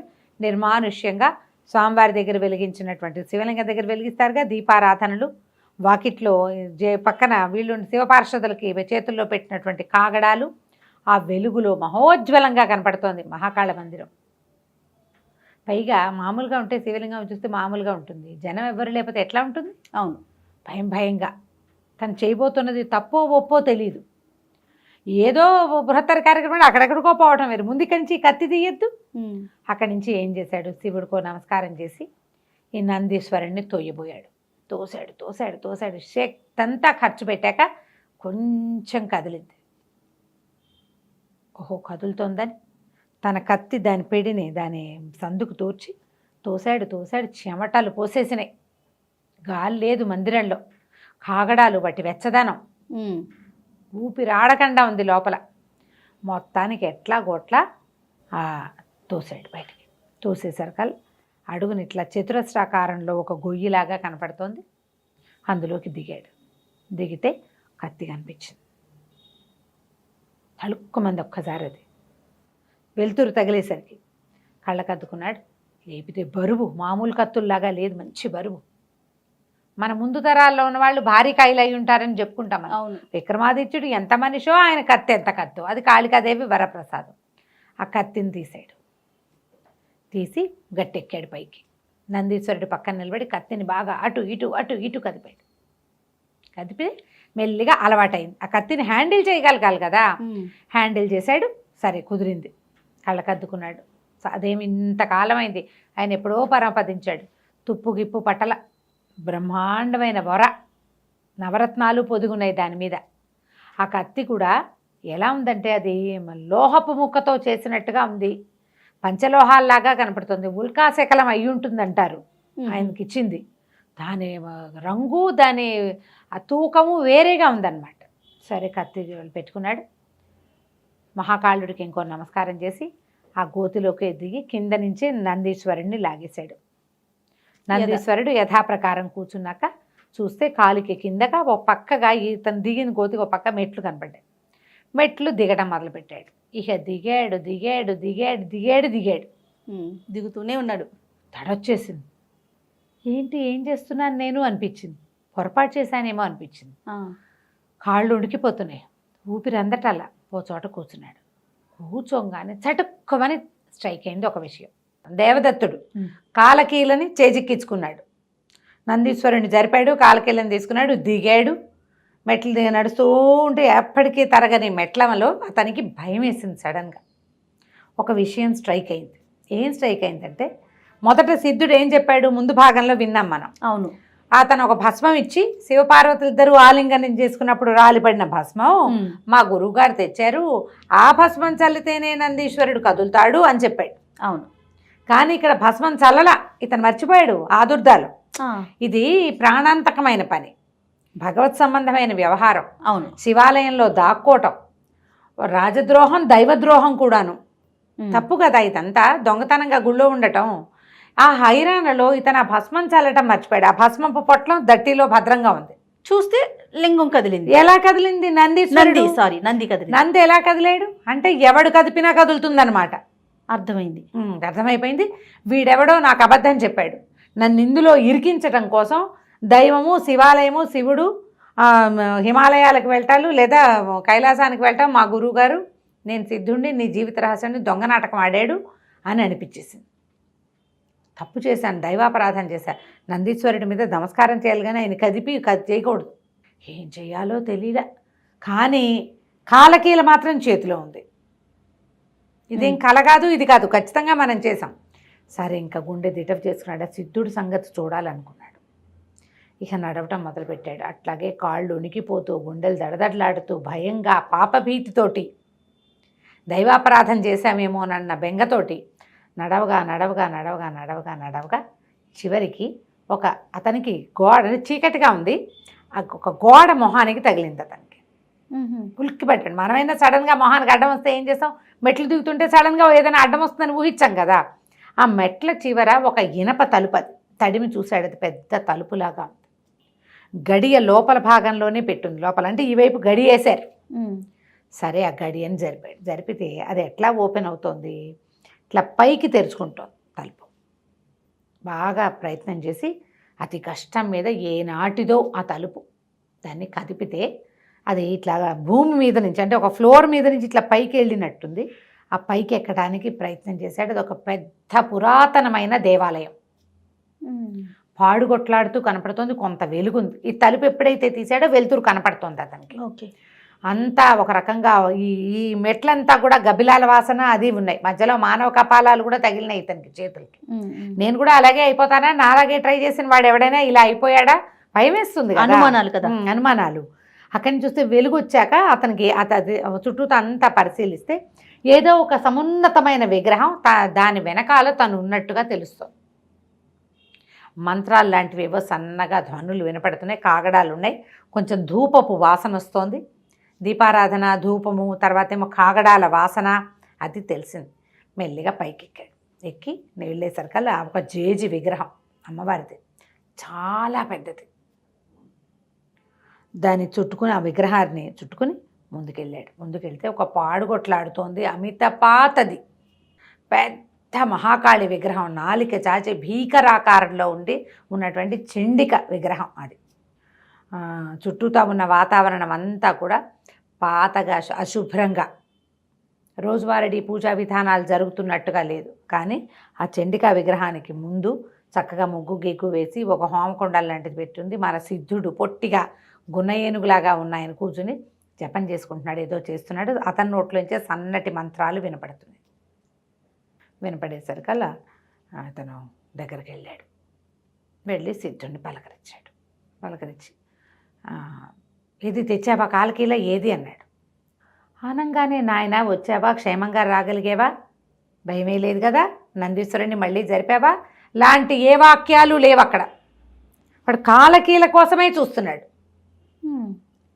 తను తేలేడు, తనే తెచ్చుకోవచ్చుగా. ఇప్పుడు ఆ నందీశ్వరుని జరిపి వీడే ఎందుకు తెచ్చుకోలేదు? అప్పుడు స్ట్రైక్ అయింది అబ్బాయికి. వీడు కానీ ఆ కత్తి నాతో తెప్పించి దాంతోటే నన్ను ఏమైనా చంపేసే ప్లాన్ వేసాడా, బలివ్వబోతున్నాడేమో అనిపించింది. ఎందుకంటే కనపడుతున్న విగ్రహము ఆవిడ ఇట్లా ఉన్నది కాదు, ఇలా ఉంది భయంకరంగా, రక్తం కోరుతున్నట్టుగా కనపడుతోంది అమ్మవారు. తల్లి స్వరూపం ఇలాంటి స్వరూపం ఎందుకు ఉంటుందో, ఆ స్వరూపానికి ఇలాంటి వాళ్ళకి ఎట్లా ఇదవుతుందా అని అనిపించింది. అడిగేసరికి కత్తి సంగతి సరే, ఇవ్వు కత్తి ఇచ్చేసేయి నాకు అనేసరికి నేను చచ్చినా ఇవ్వను అన్నాడు. పిడుగులాగా వినిపించింది అనమాట శబ్దం. నేను ఇవ్వను నీకు కత్తి అంటే నిర్ఘాంతపోయాడు సిద్ధుడు. అక్కడి నుంచి దండం పుచ్చుకొని కలబడ్డాడు వీడి మీద, దేవదత్తుడి మీద. ఇద్దరు హోరీ యుద్ధం చేశారు. కత్తి ఇచ్చేసేయమంటాడు. వీడి చేతిలో ఇంత బారాడు కత్తి ఉంటే, ఈ మంత్రదండ చిన్న దండాలుంటాయి, దండం ఏ మూలకి, వీడు దండాన్ని కొట్టేశాడు. ఓకే. ఆయన అట్లాగే అది ఎట్లా ఉన్నాడంటే, కుర్రాడు వీడేమో 22 ఏళ్ల వాడు, కొంచెం యుద్ధ విద్యలు వచ్చినవాడే, కొంచెం కాదు బాగా వచ్చినప్పటికీ ఆ సిద్ధుడు 200-300 సంవత్సరాల వయసు ఉన్నవాడు, పైగా ఎంతో కాలం మంత్రసిద్ధి ఉన్నవాడు. వాడి బలమే వేరు. బాగా బాహుబాహువి యుద్ధమైంది. కత్తి మాత్రం వదిలిపెట్టలా దేవదత్తుడు. చివరికి ఏం చేశాడు, ఒక కత్తితోటి వీడు పొట్టలో పొడిచేశాడు సిద్ధుడు. మెడనరకల పొట్టలో పొడిచేసరికల్లా సిద్ధుడు ఆహని తన రక్తం తను చూసేసరికల్లా ఏడుస్తూ పడిపోయాడు. నా రక్తం కళ్ళ చూపించావు, ఇంకా నా సిద్ధులు పనిచేయవు అంటే అని పడిపోయేసరికల్లా వీడు అడిగాడు దేవదత్తుడు, అబ్బాయి నువ్వు ఎందుకు చేసావు ఇది, నన్ను బలి ఇవ్వాలనుకున్నావా అంటే, నన్ను క్షమించు, నిన్ను బలి ఇవ్వాలనే అనుకున్నా, రాజకుమారుడు కావాలి నాకు, నేను బలి ఇవ్వాలని అనుకున్నాను, అందుకనే తీసుకొచ్చాను. కానీ మరి నా జీవిత రహస్యం చెప్తానన్నావు కదా, అంటే నేను చెప్తానని చెప్పలేదు కదా, నాకు తెలుసు, కానీ నేను చెప్పను, నీకు చెప్పలేను ఇప్పుడు. ఆ రహస్యం చెప్పగలిగే మంత్రసిద్ధి అంతా పోయింది. ఆ చిలక దగ్గర ఉంది ఆ రహస్యం. సింహకేతువు దగ్గర, సింహగిరిలో ఉన్న మాట్లాడే చిలక ఆ రహస్యాన్ని చెప్పగలుగుతుంది. ఆ చిలక ఒకప్పుడు నా దగ్గరే ఉండేది. సింహకేతువు నన్ను బెదిరించి ఆ చిలకని లాగేసుకున్నాడు. వాడు విచిత్ర వస్తు సంగ్రహం చేస్తాడు. వాడు అపూర్వ వస్తు సంగ్రహం చేసే గుణం ఉంది వాడికి. వాడు నా దగ్గర నుంచి లాగేసుకున్నాడు. నిన్ను వశం చేసుకుని నీ ద్వారా చిలకని తెప్పించుకుందాం అని ఒకటి. నిన్ను వశం చేసుకోవాలంటే నువ్వు తెచ్చిన కత్తితోటే నిన్ను నేను లైన్లో పెట్టుకోగలుగుతాను. ఓకే, నీకు ఆ చిలక మాట ఎందుకు చెప్పానంటే ఇందుకే చెప్పాను, నువ్వు చిలకని సాధించు, నీ రహస్యం తెలుస్తుందని సిద్ధుడు ప్రాణాలు వదిలేశాడు. ఈ కత్తి ఎప్పుడైతే ఈ సిద్ధుడి పొట్టలోకి వెళ్ళిందో ఆ కత్తి ఒక భగ మండిపోతున్నట్టుగా అయిపోయింది. దాంట్లో నుంచి మంటలు వస్తున్నట్టున్నాయి, నీలపు రంగు కాంతులు. నెత్తురు తగిలేసరికి దాంట్లో ఉన్న పవర్ లేచేస్తుందన్నమాట. అది పట్టుకుంటే ఆ వేడి తన చేతికి తెలుస్తుంది. ఆ కత్తిలోంచి మండుతోంది, అది కాలుతున్నట్టుగా కనపడుతోంది. ఏం చేశాడు, అక్కడ చుట్టుపక్కల చూసి అక్కడక్కడ మట్టిగా ఉంది, దాన్ని పొరలాడించి చల్లార్చాడు. ఇనప వస్తువుని చల్లార్చాలంటే మట్టిలో పెట్టాలి, మట్టిలో పెట్టి పొరలాడించి తర్వాత ఏం చేశాడు, తన దట్టి పెట్టి శుభ్రంగా తుడుచుకుని వరలో పెట్టుకున్నాడు. ఆ మహాకాళికి దండం పెట్టి అక్కడ ఉన్న చండికా విగ్రహానికి బయటకు వచ్చేసాడు. ఇంటికి నడుచుకుంటూ వెళ్ళిపోయాడు. ఇతనికి సింహకేతువు, సింహగిరి అడ్రస్ అంతా తెలుసు, ఈ సిద్ధుడు చెప్పాడు. ఓహో, ఇక వెళ్తే నిద్ర లేదు, నిద్ర పట్టదు, ఏం చెయ్యాలో తెలీదు. అక్కడెక్కడికో వెళ్ళి తన జీవిత రహస్యం తెలుసుకోవాలనే ఉంది. అన్యమనస్కంగా ఉన్నాడు. వాళ్ళ చెల్లెలు ఏమిటన్నాయా అట్లా ఉన్నావు, రాత్రి నిద్ర పట్టలేదా, ఏమైనా ఆలోచిస్తున్నావా, అదే ఇదా అని అడిగింది. ఏమీ లేదు అన్నాడు. మరి మర్నాడు జయచంద్రుడు ఉన్నాడుగా, ఇతని ఫ్రెండ్, ఆ జయచంద్రుడిని అడిగాడు, ఏమిటో అలా ఉన్నావు, ఏదైనా అమ్మాయి వల్ల పడ్డావా, ఎవరినైనా చూసావా, రాజకుమార్తెలను ఎవరైనా చూసి వాళ్ళ ప్రేమలో పడ్డావా, అతను వాడికి ప్రేమలో పడే గోల అడుగుతుంటే ప్రేమ గీమా నాకు అలాంటివి ఏమీ లేవు, అవేమీ లేవన్నాడు. కానీ ఇతను ఏదో డల్గా ఉన్నాడు అని వాళ్ళకి తెలిసింది, చెల్లెలకి తెలిసింది, ఫ్రెండ్కి తెలిసింది. 4 రోజులు గడిచాక ఇతను ఏం చేశాడంటే సవివరంగా జయచంద్రుడికి ఉత్తరం రాశాడు. ఇట్లా ఒక సిద్ధుడు చెప్పాడు, మరి నేను ఆ రహస్యం తెలుసుకోవటం కోసం నేను ప్రయాణమై వెళ్ళిపోతున్నాను అని చెప్పాడు. చెల్లెలకేమో నేను దేశాంతరం ఉడికే అంటే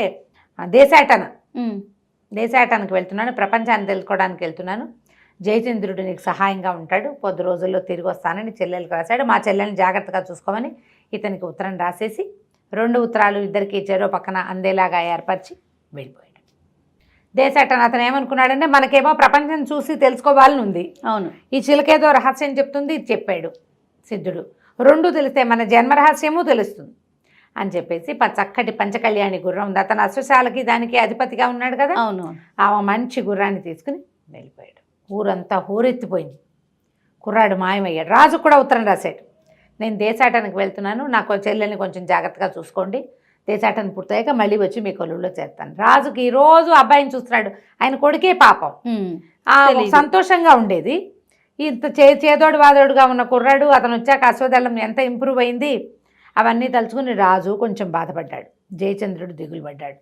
ఒక బాగా సంతోషించింది ఏమంటే రణవర్మ జయచంద్రుడు తండ్రి, వీడి పీడ విరగడైంది అని ఏమన్నాడంటే, చూసావా నేను చెప్పాను అతను నమ్మదగిన మా కుర్రాడు కాదని, నువ్వు వినలేదు, ఎప్పుడో వాళ్ళ చెల్లెలు కూడా లేచకపోతుంది, అలాగే నువ్వు వాడితో ఫ్రెండ్షిప్ మానేసి ఆయన కేకలేశాడు తండ్రి. కేకలేశాడు కానీ జయచంద్రుడికి వాళ్ళ నాన్న చెప్పిన మాటలు నచ్చలేదు. చాలా దిగులుగా ఉన్నాడు. పోయి అమ్మాయి చెల్లెల్ని చూసొచ్చాడు. అతని చెల్లెల్ని వెళ్ళొద్దన్నాడు కానీ వాళ్ళ నాన్న వెళ్ళేవాడు. రాజుగారు ఏం చేశాడు, ఆ అమ్మాయికి కావాల్సినవన్నీ సంభారాలని వాళ్ళే రాజధాని మన అంతఃపురం నుంచి చూసేలాగా ఏర్పరచుకుని పెట్టుకున్నారు. ఈ బయలుదేరిన మనవాడు దేవదత్తుడు ఏం చేశాడో ఎలా చేశాడో బోలెడంత కథ ఉంది. ముందు బయలుదేరి అలా దాటుకుంటూ వెళ్ళాడు. ఒక్కొక్క ఊరు దాటుతూ వెళ్ళి చాలా పెద్ద ఎడార్లని దాటి మధ్య విపరీతమైన ఎండగా ఉన్న ప్రాంతంలో ఎడార్లను దాటి ఒక నదీ పరివాహక ప్రాంతానికి చేరాడు. చేరితే అక్కడ ఉన్న పల్లెపట్టులో కనపడినటువంటి ఒక కుర్రాడు ఏం చెప్పాడంటే, మేఖల ఆ నది పేరు. ఆ నది ఒక ఊరిని చుట్టుకుని ఉంది, మేఖలావతి అంటారు ఆ ఊరిని. ఆ మేకలావతని ఊరు చాలా బాగుంటుందని, ఇక్కడ 2-3 రోజులు విశ్రాంతి తీసుకోవచ్చని చెప్పాడు. ఇప్పటిదాకా ఈ అబ్బాయి రాత్రిళ్ళు పడుకోవడం తప్ప ఏ పట్టణంలోనూ విశ్రాంతి తీసుకోవాలి. అవును. సరే, ఇప్పుడు కథలో కనపడదు, బయలుదేరి వెళ్ళిపోయాడు. అప్పుడు ఈ మేకలావతి నగరంలోకి ప్రవేశించాడు. మేకలావతి నగరానికి ప్రవేశించాడు. వెళ్తే అది పెద్ద నగరం, ఎంత బాగుందో. గారడి వాళ్ళు, ఆ ఇంద్రజాలికులు, వాళ్ళు వీళ్ళు, ఒక దొమ్మరిసాన్ని ఎవరు ఇలాగా గడెక్కి ఆడుతున్నది. తర్వాత ఏం పెద్ద పెద్ద కొట్లు, దేవాలయాలు, ఎంత బాగుందో ఊరు. అయితే ఒక పువ్వులమ్మ ఎవరో, అందగాడ వస్తావా అని అలా పిలుస్తోంది. అలాంటి వాళ్ళు కూడా ఉన్నారు. పువ్వుల వాళ్ళు, పువ్వులు పుచ్చుకుని తిరుగుతున్న వాళ్ళు, పువ్వుల దండలు వేసుకుని గంధం రాసుకుని తిరుగుతున్న వాళ్ళు. ఎంత శోభాయమానంగా ఉందో ఊరు, చాలా బాగుంది. ఓ సత్రం కావాలని వీళ్ళని అడిగి ఓ సత్రంలోకి ప్రవేశించాడు. సరే, సత్రం చక్కగా బాగుంది. వాళ్ళు గుర్రాన్ని తీసుకుపోయి కట్టేశారు, ఎక్కడో కస్తగడ్డి ఉన్న చోట కట్టేశారు. మరి ఇతనికి కాళ్ళు కడుక్కోవడానికి నీళ్ళు ఇచ్చి స్నానానికి దానికి ఏర్పాటు చేశారు. బాగుంది. ఇక సత్రానికి ఆ నిర్వాహకుడికి ఒక కూతురు ఉంది, కాంచనమాల ఆ పిల్ల పేరు. అతనిసేపు వీడికేసే చూస్తుంటుంది, అబ్బాయికేసే. సరే, ఆ పూట ఏదో మాట్లాడించుకున్నారు, ఒకళ్ళనొకడు మాట్లాడుకున్నారు. కొంచెం అమ్మాయి కాంచనమాల అంటే, మరేది బంగారంలాగా లేవే నువ్వు అని అన్నాడు. మీదేం ఊరు అంటే, మాది ఉజ్జయిని, నా పేరు దేవదత్తుడే. మరి నేను దేవుడిచ్చాడు, ఆ పేర్లు ఏవో పెట్టుకుంటారు అని మాట్లాడుకున్నారు. కొంచెం స్నేహం కలిసిందనమాట. మర్నాడు ఉదయం ఇతను అల్పాహారం చేసే సమయంలో పెద్ద పెద్దగా కేకలు వినబడ్డాయి. అమ్మాయి ఏడుపు వినపడేసరికల్లా ఈ హాల్లోంచి లేచి బయటకు వచ్చాడు. ఆ కాంచనమాలని చెంగుపుచ్చుకుని లాగుతున్నాడు ఎవడో ఒకడు. వాడేమో ఒక రాజపురుషుడిలాగా కనపడుతున్నాడు. కత్తిడాలు ఉన్నాయి, పెద్ద భీకరాకారం, దుబ్బుగా ఉన్న కనుబొమ్మలు, ఇంత మీసాలు, అది భారీ కాయుడు. కొంతమంది రాజసైనికులు నిలబడ్డారు. లబోదిబోమని ఏడుస్తుంది ఆ పిల్ల. ఆ నిర్వాహకుడు కూడా గోలుమని ఏడుస్తున్నాడు. ఒక్కగానొక్క పిల్ల, ఈ సంవత్సరం పెళ్లి చేసేద్దాం అనుకున్నాం, ఇంతలో ఇలా అయిపోయింది, ఇప్పుడు నా పిల్లని ఎవరన్నా రక్షించండి అని ఏడుస్తున్నాడు. తనేం ప్రయత్నం చేయటల్లా, ఆయన దగ్గర కత్తి ఉంది మరి. ఓకే. దాంతో ఇతను అడిగాడు, ఎవరు వీడు ఏంటంటే, మా రాజుగారి బావమరిది, ఈయన చాలామంది ఆడపిల్లల్ని చెరపడతాడు అనేసరికల్లా, ఈ పిల్లని రక్షించు బాబు, మా పిల్ల చిన్నపిల్ల, 16 ఏళ్ల పిల్ల, 15 ఏళ్ళదో. అక్కడి నుంచి ఇతను అడ్డం పడ్డాడు. పడేసరికల్లా వాడన్నాడు, ఎవడరా నువ్వు, మా బావకే నేనంటే భయం, రాజుగారికే, నువ్వెవడివి, నీ పెత్తనం ఏమిటి అన్నాడు. కానీ ఇతను మూర్కోల, కత్తి తీసి చెడామడా యుద్ధానికి దిగాడు. చెయ్యి విరిచేశాడు అతన్ని మణికట్టు దగ్గర, విరిచేసి ఈ పిల్లని రక్షించాడు. సరే, ఈ పని అయిపోయింది, వాళ్ళు వెళ్ళిపోయారు. ఇతను బయలుదేరుతుంటే ఆ పిల్ల గోలుమని నేర్చింది, నేను నిన్ను ప్రేమిస్తున్నాను, ఉండిపో, నువ్వు ఇక్కడే ఉండు, లేదా నన్ను తీసుకెళ్ళమంటే, అమ్మ నాకు అలాంటి ఉద్దేశాలు ఏం లేవు, నేను ఇప్పటిదాకా ఏ స్త్రీని ఇలాంటి దృష్టితోటి చూడలేదు, ఊళ్ళో ఓ చెల్లెలు ఉంది, నువ్వు ఇంకో చెల్లెలివి, మళ్ళీ వచ్చినప్పుడు మేకలావతిలో ఒక చెల్లెలు ఉందనుకుంటాను, అంతే తప్పిస్తే నాకే ఉద్దేశము లేదు, నువ్వు హాయిగా మీ నాన్న చెప్పినట్టు పెళ్లి చేసుకో అని చెప్పి బయలుదేరి వచ్చేసాడు. ఆ పిల్ల ఏడ్చి శోకాలు పెట్టింది, కానీ వీడు వినలా. బయటకు వచ్చేస్తే ఇట సత్రం నుంచి బయటకు వచ్చి మొగదల దగ్గరికి వచ్చేసరికల్లా అతనికి జయచంద్రుడు ఎదురొస్తూ కనపడ్డాడు. అబ్బో, ఎంత ఆనందించాడో, ఎలాగొచ్చావో అని ఆశ్చర్యపోయాడు. కావలిచ్చుకున్నాడు. మా చెల్లెలు ఎలా ఉందన్నాడు. మీ చెల్లెలు ఏడ్చిందనే వచ్చాను రా బాబు, మీ నాన్నగారు మా నాన్నకి ఎంత దుఃఖలాగా ఉన్నాడు, ఆయన నువ్వు వెళ్ళిపోయావు, మీ చెల్లెలు కూడా లేచకపోతుందని చెప్తున్నాడు అందరికీను, మరి నువ్వు రాకపోయేసరికల్లా మీ చెల్లెలు చాలా భయపడి ఏడుస్తోంది, రాజుగారి సంరక్షణలో తను బాగానే ఉంది, నువ్వు ఏ దారి పట్టి ఉంటావో నాకు తెలుసు కదా, రాశాడు సింహగిరికి వెళ్ళబోతున్నాను అని, అది ఎంత దూరాన్ని ఉంది ఏమిటి నాకు తెలుసు, కాబట్టి నీ వెనకాలే నేను కూడా బయలుదేరి. తను 2 రోజులు ఉన్నాడు ఇక్కడ. అదే ఆ ప్రయాణం అతనికి కలిసి వచ్చింది జయచంద్రుడికి. ఆఖండ ఆగమేఘాల మీద వచ్చేసాను, ఎక్కడో చోట కనపడతామనుకుంటున్నాను. మేకలావతిలోకి రాగానే ఆ చెరువు దగ్గరే కనుక్కున్నాడు, మేకలా నది దగ్గరే కనుక్కున్నాడు అతను, ఎవరైనా రాజపురుషుడు వచ్చాడా ఏమిటి అని. అక్కడి నుంచి ఇద్దరు ఒకళ్ళనొకళ్ళు కావలించుకొని చాలా సంతోషించారు. బయలుదేరారు. జరిగింది ఇక్కడ ఇట్లా జరిగింది దారంతా అని చెప్పాడు. చెప్పి నేను సిద్ధుడిని సంహరించానని ఉత్తరంలో రాయలా, ఇప్పుడు చెప్పాడనమాట. సిద్ధుడిని సంహరించాను, ఆ సంహారం కూడా నాకు కొంత భయాన్నే కలిగించింది, అది ఏ రాజద్రోహం కింద నేరం కింద పరిగణిస్తారో తెలీదు, దానికి తోడు ఈ చిలక ఏదో రహస్యం చెప్తుందన్న భావంతో, అంటే మేము తోటమాలి కుమారులం కాదు, నన్ను రాకుమారా అన్నాడు, నేను ఏ రాజకుమారునో తెలుసుకోవాలని ఉంది నాకు, అందుకని వచ్చేసంటే పద మన ఇద్దరం వెళ్ళిపోదాం అన్నారు. ఈ ఇద్దరు కలిసి ఇంకొక 50 ఆమడలు దూరం ప్రయాణం చేశారు.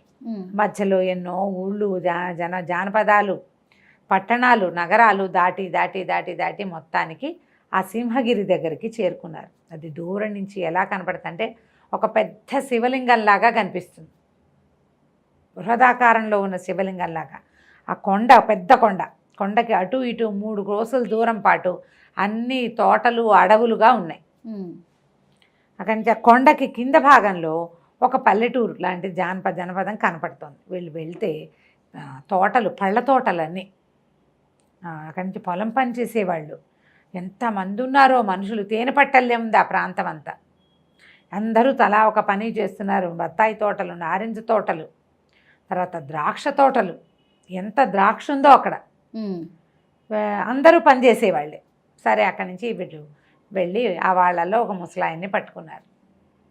ఎవరు ఏమిటి అని కనుక్కున్నారు. ఎక్కడి నుంచి వస్తున్నారే బాబు, మీరు కొత్త దాపల వాళ్ళే ఉన్నారు, ఇక్కడికి రాకూడదు, సింహకేతువు కనుక చూశాడంటే విరుచుకు తినేస్తాడు అంటే వాడెవడు ఏమిటి అంటే వాడొక రాక్షసుడు, బకాసురుడి వంశంలో వాడు, చివరివాడు.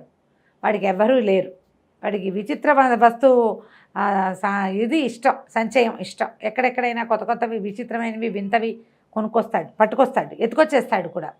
రోజు ఓసారి కొండ దిగి వస్తాడు. ఈ తోటలు దొడ్లు అన్నీ వాడివే. మమ్మల్ని అందరినీ పని చేయడానికి ఇక్కడికి తీసుకొచ్చాడు. పనే చేస్తాం. ఎప్పుడైనా బుద్ధి పడితే మనుషుని విరుచుకు తింటాడు. మామూలుగా పెద్దగా మనుషుల్ని తిండు. ఈ పళ్ళన్నీ వాడికే, ఈ ద్రాక్ష అంతా వాడ తాగడానికే సారాయి.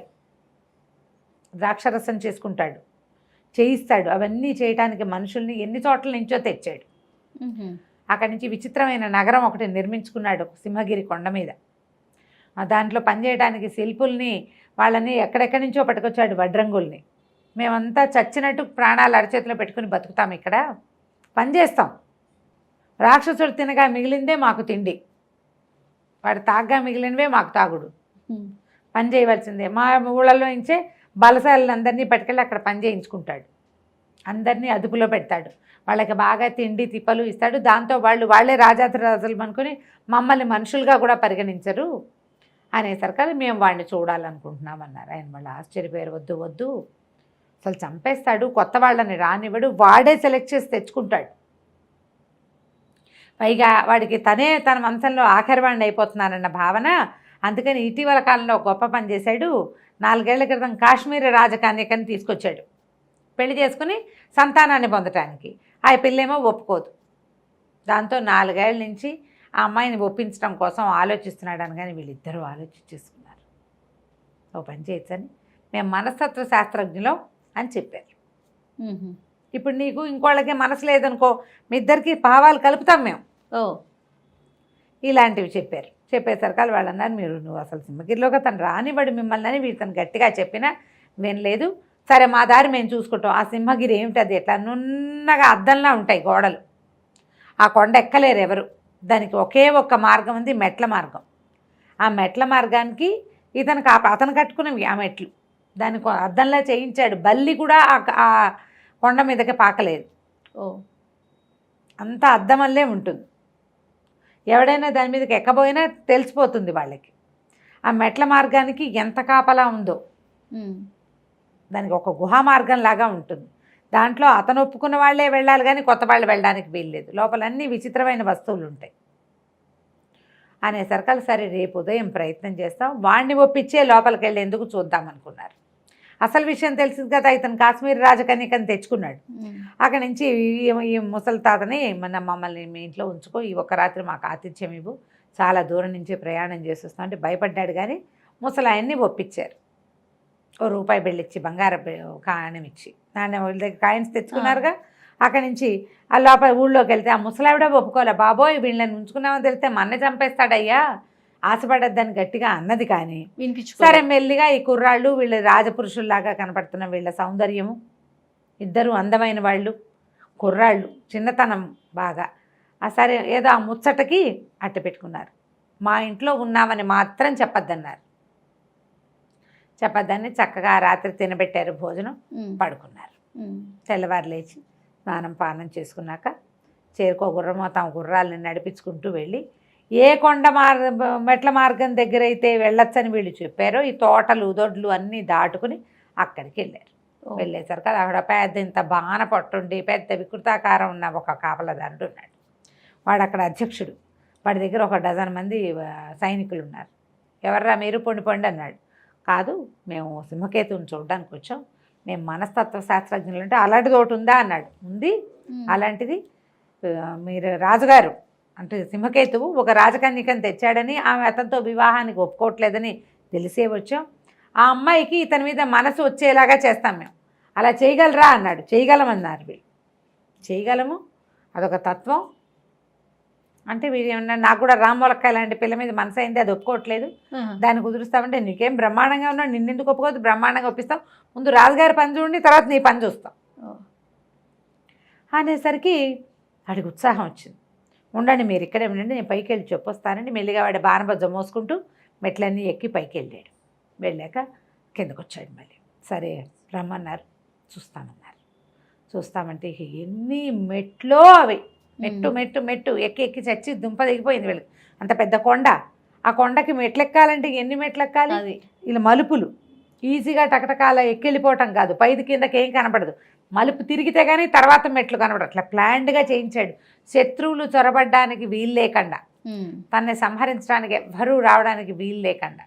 పైగా వాడు ఆ ముసలాయన వీళ్ళకి ఏం చెప్పాడంటే, వీడు రాక్షసుడే కాదు, వాడి దగ్గర పెద్ద గుణ ఏనుగంత ఉండేటువంటి సింహం ఒకటి ఉంది, సింహమే విరుచుకు తినేస్తుంది, ఆ సింహానికి తిండి కావాలి, మేము రోజు ఇక్కడ పొట్టేళ్ళని కాల్చి ఒకటి సింహానికి ఒకటి వాడికి పంపిస్తాం,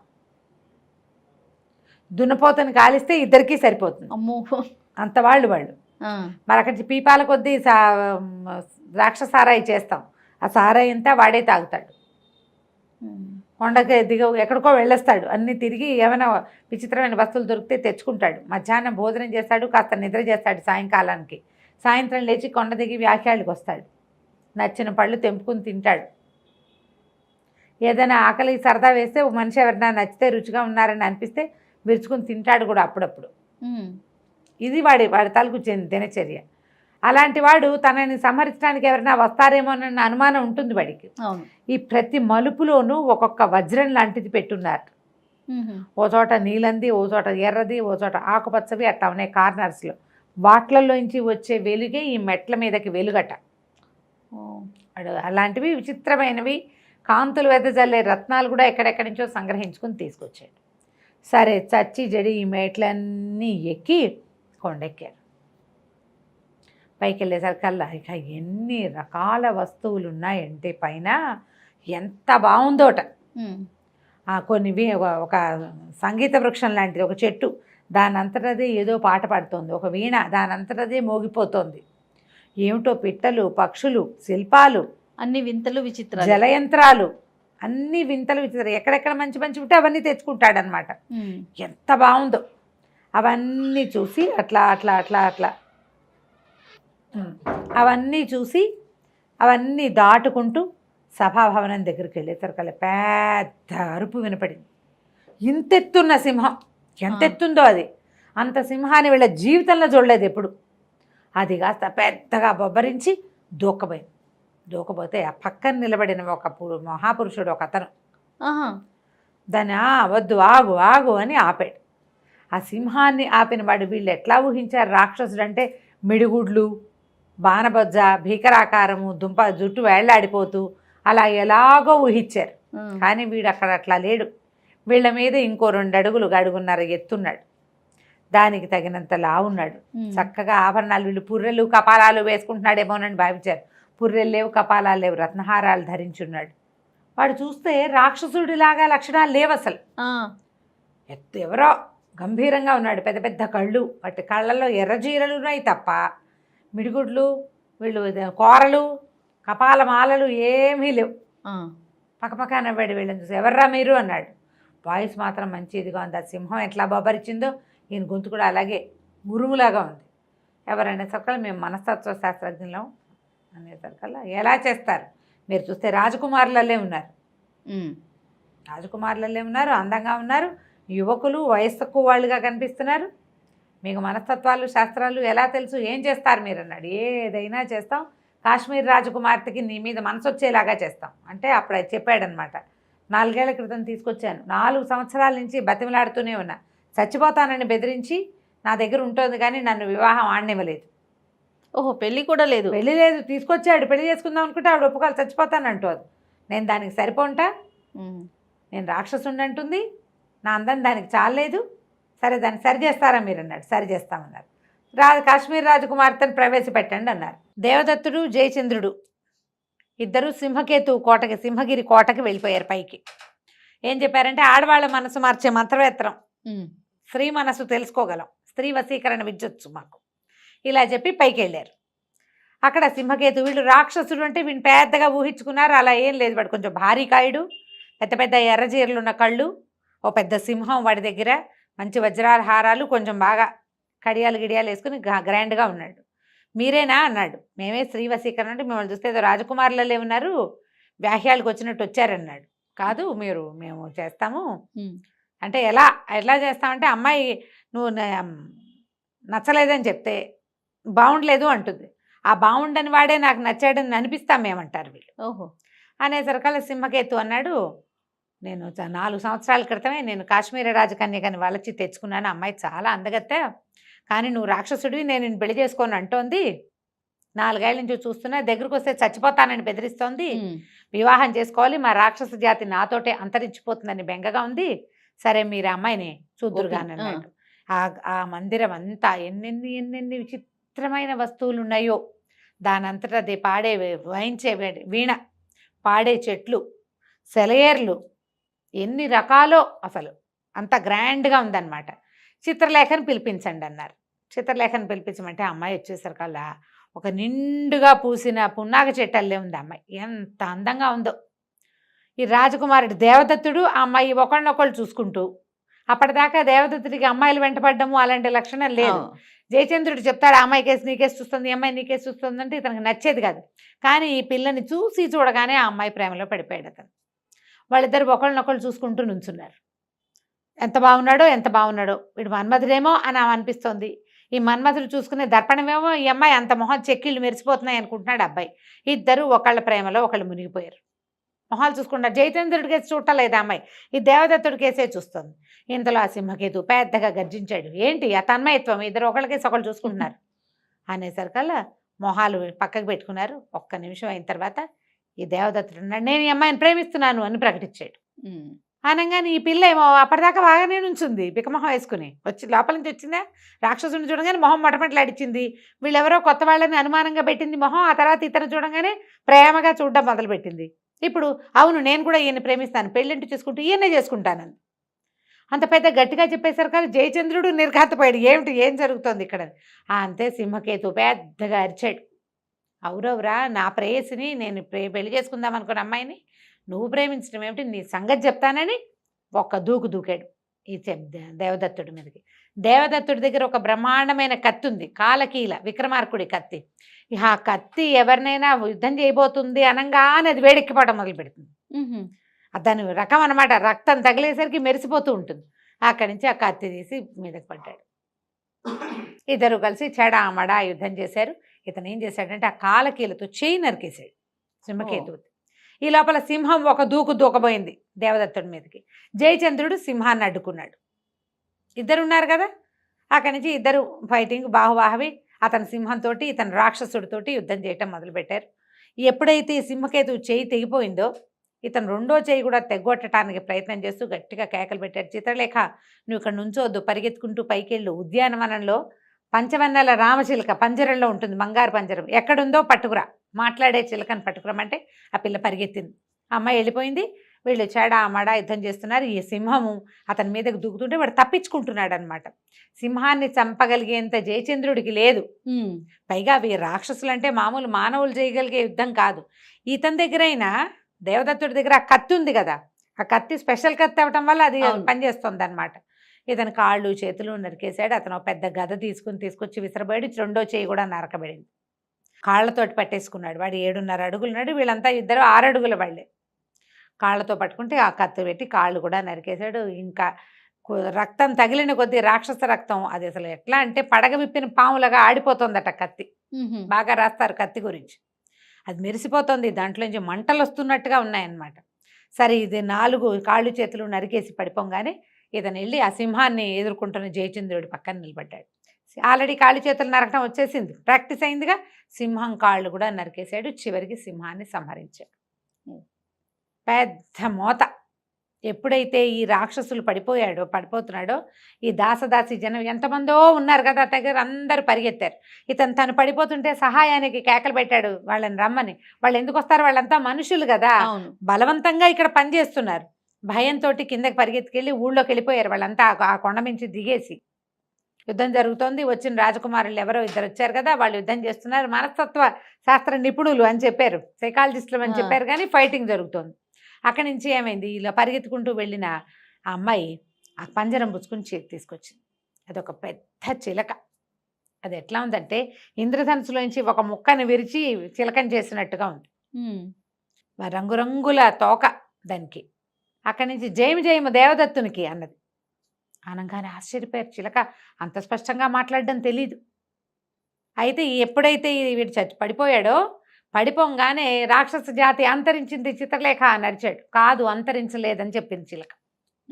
ఇతను చిత్రలేఖకి చెప్తున్నాడు అయిపోయింది వీడితో ఆఖరి రాక్షసుడు. వీడేమిటి చిత్రలేఖను ఎందుకు తెచ్చుకున్నాడు? పెళ్లి చేసుకుని ఇంకో పిల్లాడి కంటే రాక్షస జాతి ముందుకెళ్తుందని. ఇక సంతానం లేదు, చచ్చిపోయాడు కదా. కేకలు పెట్టేసరికల్లా కాదు, మానవులలో అంతర్భాగంగా ఉంటారు రాక్షసులు. ఇప్పటిదాకా రాక్షసులు వేరు మనుషులు వేరు అనుంది. వీడు పోయాడు, వీడి గుణాలు ఆల్రెడీ మనుషుల్లోకి ఎక్కిపోయినాయి. ఓహో, మానవుల్లో దానవ గుణాలు ఉండవు, ఉంటాయి రాక్షస గుణాలు. అలా కలిసిపోయి ఎవడు మనిషో ఎవడు రాక్షసుడో తెలుసుకోలేకుండా అయిపోతుంది అన్నది. అనగానే తన చిలక దగ్గరికి పరిగెత్తుకొచ్చాడు. ఆ పంజరంలో ఉన్న చిలకకి నమస్కారం చేశాడు. నువ్వేనా సిద్ధుడు చెప్పిన చిలక అన్నాడు. నేనేనంటే నా జన్మరహస్యం నీకు తెలుసా అని అడిగాడు. తెలుసు, కానీ ఇప్పుడు చెప్పను, దానికి సమయం సందర్భం కావాలి, వెళ్ళిపోదాం పద. ఇంతలో ఏమైంది, కింద నుంచి ప్రజలంతా కేకలు పెట్టుకుంటూ కొండ దగ్గరకు వచ్చారు. వీళ్ళేమో ఆ చిలకని చేత్తో పుచ్చుకొని ఆ చిత్రలేఖని వెంబడి పెట్టుకుని దిగేశారు. పైన రాక్షసుడు మరణించాడు, సింహం మరణించింది. సైనికులంతా పారిపోయారు. ఆ చిత్ర విచిత్ర వస్తువులన్నీ అక్కడే ఉండిపోయాయి. కిందకి దిగిరాగానే దేవదత్తుడు ప్రకటన చేశాడు, రాక్షసుడిని సంహరించాం. పైనున్న సంపద అంతా, ఆ కొండ మీద ఉన్న సంపద అంతా మీ ఊరు వాళ్ళదే. మీరే కష్టపడి ఇక్కడ వ్యవసాయం చేసి పళ్ళ తోటలు పెంచి భూమిని తవ్వి ఎన్నో రకాల పనులు చేసి సంపద అంతా సృష్టించారు. ఆ సంపద అంతా మీదే. ఏ దేశాల నుంచి మిమ్మల్ని ఇక్కడికి తీసుకొచ్చాడో మీ దేశాలకు వెళ్ళిపోండి. ఈ రాత్రి ఉత్సవం చేసుకుందాం. ఇతన్ని సంహరించిన సందర్భంగా రేపొద్దున మాకు 4 గుర్రాలు పుంజు ఒక రథాన్ని సిద్ధం చేయండి, మా దారిని మేము వెళ్ళిపోతాం. ఈ ప్రాంతము, ఈ కొండ, అందులో ఉన్న సంపద పూర్తిగా మీదే, మాకేమీ అక్కర్లేదు. చిత్రలేఖను రక్షించాను, వాళ్ళ అమ్మ వాళ్ళ ఇంటికి పంపించేస్తా. నేను ఒక చిలకని మాత్రం తీసుకెళ్తున్నాను, నేను ఈ చిలక కోసమే ఇంత దూరం వచ్చానని చెప్పాడు. ఆ రాత్రి బ్రహ్మాండంగా పండగ చేసుకున్నారు. మొట్టమొదటి ఒక వృద్ధుడు వీళ్ళకి ఆసరా ఇచ్చాడు కదా, వాళ్ళ ఇంట్లో ఉన్నారు చాలా సంతోషంగా. మర్నాడు పొద్దున 4 గుర్రాలు పూంచిన ఒక రథంలో, రాక్షసుడిదే ఆ రథం, ఆ గుర్రాలు వాడివే, అన్ని ఎక్కేసి దాంట్లో ఎక్కి జయచంద్రుడు సారథ్యం వహిస్తుండగా ఈ దేవదత్తుడు ఆ చిత్రలేఖను పక్కన పెట్టుకుని ఆ బంగారు చిలక ఉందిగా, అది ఉన్న బంగారు పంజరాన్ని తన ఎదురుగుండా పెట్టుకుని తీసుకుపోయాడు. చిలకని 2-3 సార్లు అడిగాడు. ఇప్పుడు నేను నీకు రహస్యం చెప్పనండి. అప్పుడు నువ్వెవరు ఏమిటి అని అడిగితే, వ్యాస మహర్షి నా తాత, సుఖ మహర్షి నా తండ్రి. సుఖ మహర్షి వల్లనే నేను చిలక రూపంలో జన్మించాను. అప్పుడు ఆయన నాకు చిరంజీవిగా వరం ఇచ్చారు మా తాత. నేను ఎప్పటికీ బతికే ఉంటాను, నాకు మరణం లేదు. అయితే నేను ప్రశాంతంగా స్వేచ్ఛగా తిరిగేదేవాడిని, అన్ని చోట్లకి తిరిగేవాడిని. మా తాత వల్లే నేను సమస్తమైన శాస్త్రాలు అన్నీ తెలుసుకున్నాను. మీరు వచ్చిన ఉజ్జయిని నగరం గురించి కూడా నాకు తెలుసు. కాళిదాసు స్వయంగా ఆయన పద్యాలు శ్లోకాలు రాసేటప్పుడు నేను ఎదురుగుండా కూర్చొని విన్నాను. ఎప్పటి నుంచో నేను ఇక్కడే ఉన్నా. యుగాలు మారిపోయినాయి. కృతయుగంలో పద్ధతి ఒక రకంగా ఉండేది, త్రేతాయుగం, ద్వాపరయుగం, ప్రతి చోట కూడా ధర్మం కాళ్ళు తగ్గించుకుంటూ ఆఖరి కాలు మీద ఉంది. నేను చూడనివి కాదు, ఇవన్నీ నాకు తెలుసు అని ఏదో వేదాంతము అవి ఇవి చెప్పింది. వేదాంతం ఎక్కడ, జయచంద్రుడేమో ఆ అమ్మాయి కోసం చూసుకుంటున్నాడు, చంద్రావతి ఇతని చెల్లెల గురించి. వీడేమో పక్కనే కూర్చున్న సౌందర్యవతి మీద దృష్టి ఉంది ఈ దేవదత్తుడికి. ఏం వింటలా, వాళ్ళ గోళ్ళ వాళ్ళు ఉన్నారు. అయితే ఈ చిలక రకరకాల మంచి మంచి కథలు చెప్తూ ఇంటికి తీసుకెళ్ళండి, మీకు అక్కడ రహస్యం చెప్తాను. సరే, తెల్లవారి 2-3 రోజులు గడిచేసరికల్లా, అంటే ఇప్పుడు అంతకుముందు వాళ్ళు ప్రయాణం చేసినప్పుడు నెలలు గడిచినాయి. ఇప్పుడు కొంచెం తక్కువ సమయం పట్టింది, కానీ మొత్తానికి వెళ్ళారు. మధ్యలో మేఖలావతిలో వీళ్ళు ఆగారు కదా, వీళ్ళిద్దరు కలుసుకున్న ప్లేసు. అక్కడికి వెళ్ళి తాము ఏ సత్రంలో మొదట బస చేశాడో అక్కడికే వెళ్ళాడు. అప్పుడు చూసిన అమ్మాయి ఇప్పుడు లేదు, ఆ పిల్ల పెళ్ళైపోయింది. సరే, అక్కడ 2 రోజులు ఆగారు. ఇట్లా ఆగుతూ మొత్తానికి కొన్ని రోజులకి ఉజ్జయిని నగరానికి చేరారు. అయితే ఏం చెప్పిందట చిలక, ఈ అమ్మాయికి చిత్రలేఖ అదిగో నీ అత్తవారిల్లు, అంటే సరే వీళ్ళు అత్తవారు ఎవరు అని అడిగాడు అనమాట అబ్బాయి. అక్కడికి వెళ్ళాకే చెప్తానంది. ఎలా అడిగినా చిలక మాత్రం నిజం చెప్పలే. సరే వీళ్ళు తిరిగి వచ్చారని అదని తెలుసుకున్నారు. ప్రజలంతా ఆశ్చర్యపోయారు. రాజుగారు కూడా పెద్ద సభ తీరిస్తే ఆ సభలోకి ఈ చిలక ఏం చెప్పిందంటే మీ చెల్లెలు కూడా తీసుకురా, అమ్మాయి కూడా కావాలని చెప్తే సరే అన్నా చెల్లెలు జయచంద్రుడు చిత్రలేఖని వెంట పెట్టుకుని ఆ చిలకున్న పంజరాన్ని తీసుకుని వెళ్ళి రాజుగారి సభలో నిలబడి ఇట్లా ఒకరోజు రాత్రి తనకి ఉజ్జయిని మహాకాళ మందిరంలో సిద్ధుడు కనపడటము. ఆయనేమో ఇట్లా ఒక నా జీవిత రహస్యం చెప్తానన్నాడు. మేము తోటమాలి పిల్లలం కాదని చెప్పాడు, కానీ నిజం చెప్పలేదు. అది సిద్ధుడిదే ఈ చిలక ద్వారా తెలుస్తుందని నిజం చెప్పాడు. అతను చెప్పడం వల్లే నేను ఈ విక్రమార్కుడి కత్తిని తీసుకొచ్చాను. కత్తి చూపించాడు. ఆ కత్తి అట్లాగా రంగులు మారిపోతూ అట్లా మెరిసిపోతున్న కత్తిని చూసేసరికి ఉజ్జయినిలో చెప్పుకుంటారు కథలుగా విక్రమార్కుడి కత్తి గురించి. అది మహాకాళ దేవాలయంలోనే ఉందనే సంగతి రహస్యం. అవును, బహుశా రాజవంశాల్లో తెలిసి ఉంటుంది. ఈ అబ్బాయి రాజవంశీకుడు కాబట్టి వీడు తీయగలిగాడు అనమాట దాన్ని. సరే ఇదంతా చెప్పి నేను ఇట్లా వెళ్ళాను, ఈ చిలకని తీసుకొచ్చాను, ఆ చిలక ఈ రహస్యం చెప్తానందంటే అప్పుడు చిలక ఏం చెప్పిందంటే నాకు ఒక్క షరతు, రహస్యం తెలిసాక నన్ను స్వేచ్ఛగా పోనివ్వాలి. నేను స్వేచ్ఛాజీవిని, నా పుటక నుంచి నేను హాయిగా తిరుగుతూనే ఉన్నా. సిద్ధుడి చేతికి చిక్కాను నేను. సిద్ధుడి దగ్గర నుంచి సింహకేతు చేతిలో చిక్కి అప్పటి నుంచి నేను పంజరంలోనే ఉన్నాను. నా స్వేచ్ఛా జీవితాన్ని నాకు ఇస్తానంటే మీ రహస్యం మీకు చెప్తానని. ఆ చిలకని వీళ్ళేం చేసుకుంటారు, వీళ్ళకి ఆసక్తి లేదు. సరే అన్నారు. అప్పుడు చిలక ఏం చెప్పిందంటే పంజరం నుంచి తలుపు తీయండి అని పంజరం తలుపు తీయించుకుని బయటకు వచ్చి నిలబడింది. అప్పుడు రాజా నువ్వు ఎంతో కాలంగా నిస్సంతువుగా ఉన్నావు, పిల్లలు లేరు, మీ దేశానికి ఉత్తరాధికారి లేదని బాధపడుతున్నావు. ఉత్తరాధికారి ఉన్నాడు, నీవు దేవదత్తుడే నీ ఉత్తరాధికారి. ఈ పిల్ల చంద్రావతే నీ కూతురు, వీళ్ళిద్దరూ నీ సంతానమే అంటే ప్రజలంతా ఆశ్చర్యపోయారు. ఆశ్చర్యంగానే ఉంటుంది కదా. అయితే రణవర్మ ఉన్నాడు కదా, జయచంద్రుడు తండ్రి మంత్రి, ఆయన అన్నాడు నువ్వు చెప్పేదానికి ఏమిటి ఇది సాక్ష్యం ఏంటి, ఏ బేసిస్ మీద ఇది చెప్తోందో కావాలి కదా. అప్పుడు రాజు కూడా అడిగాడు ఏ సాక్ష్యం ఉంది, ఏమిటి సాక్ష్యం ఉందంటే కావాలంటే నీకు మీ అంతఃపురంలో ఉన్న నీ పెద్ద రాణులు ఇద్దరిని పిలువు, వాళ్లే నీ మూడో రాణికి పుట్టిన సంతానాన్ని తీసుకెళ్లి అందులో పడేశారు గంగలో. క్షిప్రా నదిలో వేశారు, గంగా నది కాదు క్షిప్రా. ఆ క్షిప్రా నదిలో కొట్టుకొచ్చిన పిల్లల్ని సుజనమిత్రుడు పెంచాడు, తోటమాలీల మీద ఉన్న అధికారి. కానీ అతనికి పిల్లలు ఎవరి పిల్లలో తెలియదు. క్షిప్రలో కొట్టుకొచ్చింది భగవత్ప్రసాదంగా తీసుకుని దేవుడిచ్చాడని దేవదత్తుడని పేరు పెట్టాడు.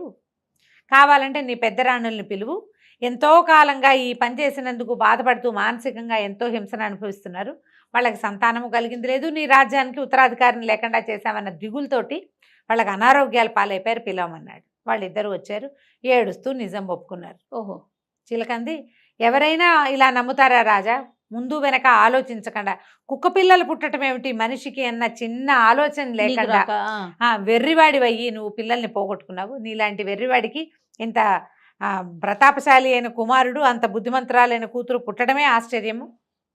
వీళ్ళ జాతక రీత్యా ఇట్లా కుటుంబం నుంచి సెపరేట్గా ఉండాలనే కర్మానుభవాన్ని మోసుకొచ్చారు కాబట్టి ఇట్లా జరిగిందని చెప్పాడు. అక్కడి నుంచి వాళ్ళిద్దరు పెదరాణులు ఇద్దరు ఏడుస్తున్నారు. వాళ్ళిద్దరికేమో దేశ బహిష్కారం విధించారు. 18 ఏళ్ల నుంచి జైల్లో మగ్గుతోంది ఆవిడ, పాతాళ గృహంలో బంధించేశారు. ఒక పిల్లలు పుట్టాయని ఆవిడని పైకి తీసుకొచ్చారు. ఆవిడ ఇద్దరు పిల్లల్ని చూసి మొత్తాన్ని స్వస్థత పొందింది. ఈ రణవర్మ గారు ఎక్కడో పుట్టిన వాళ్ళు వీళ్ళు అని వీళ్ళని చాలా అవమానం చేశాడు. కానీ ఇప్పుడు క్షమించండి ఒప్పుకొని వాళ్ళ అమ్మాయిని, రాజుగారి అమ్మాయిని మంత్రి గారి అబ్బాయికి ఇచ్చి పెళ్లి చేశారు.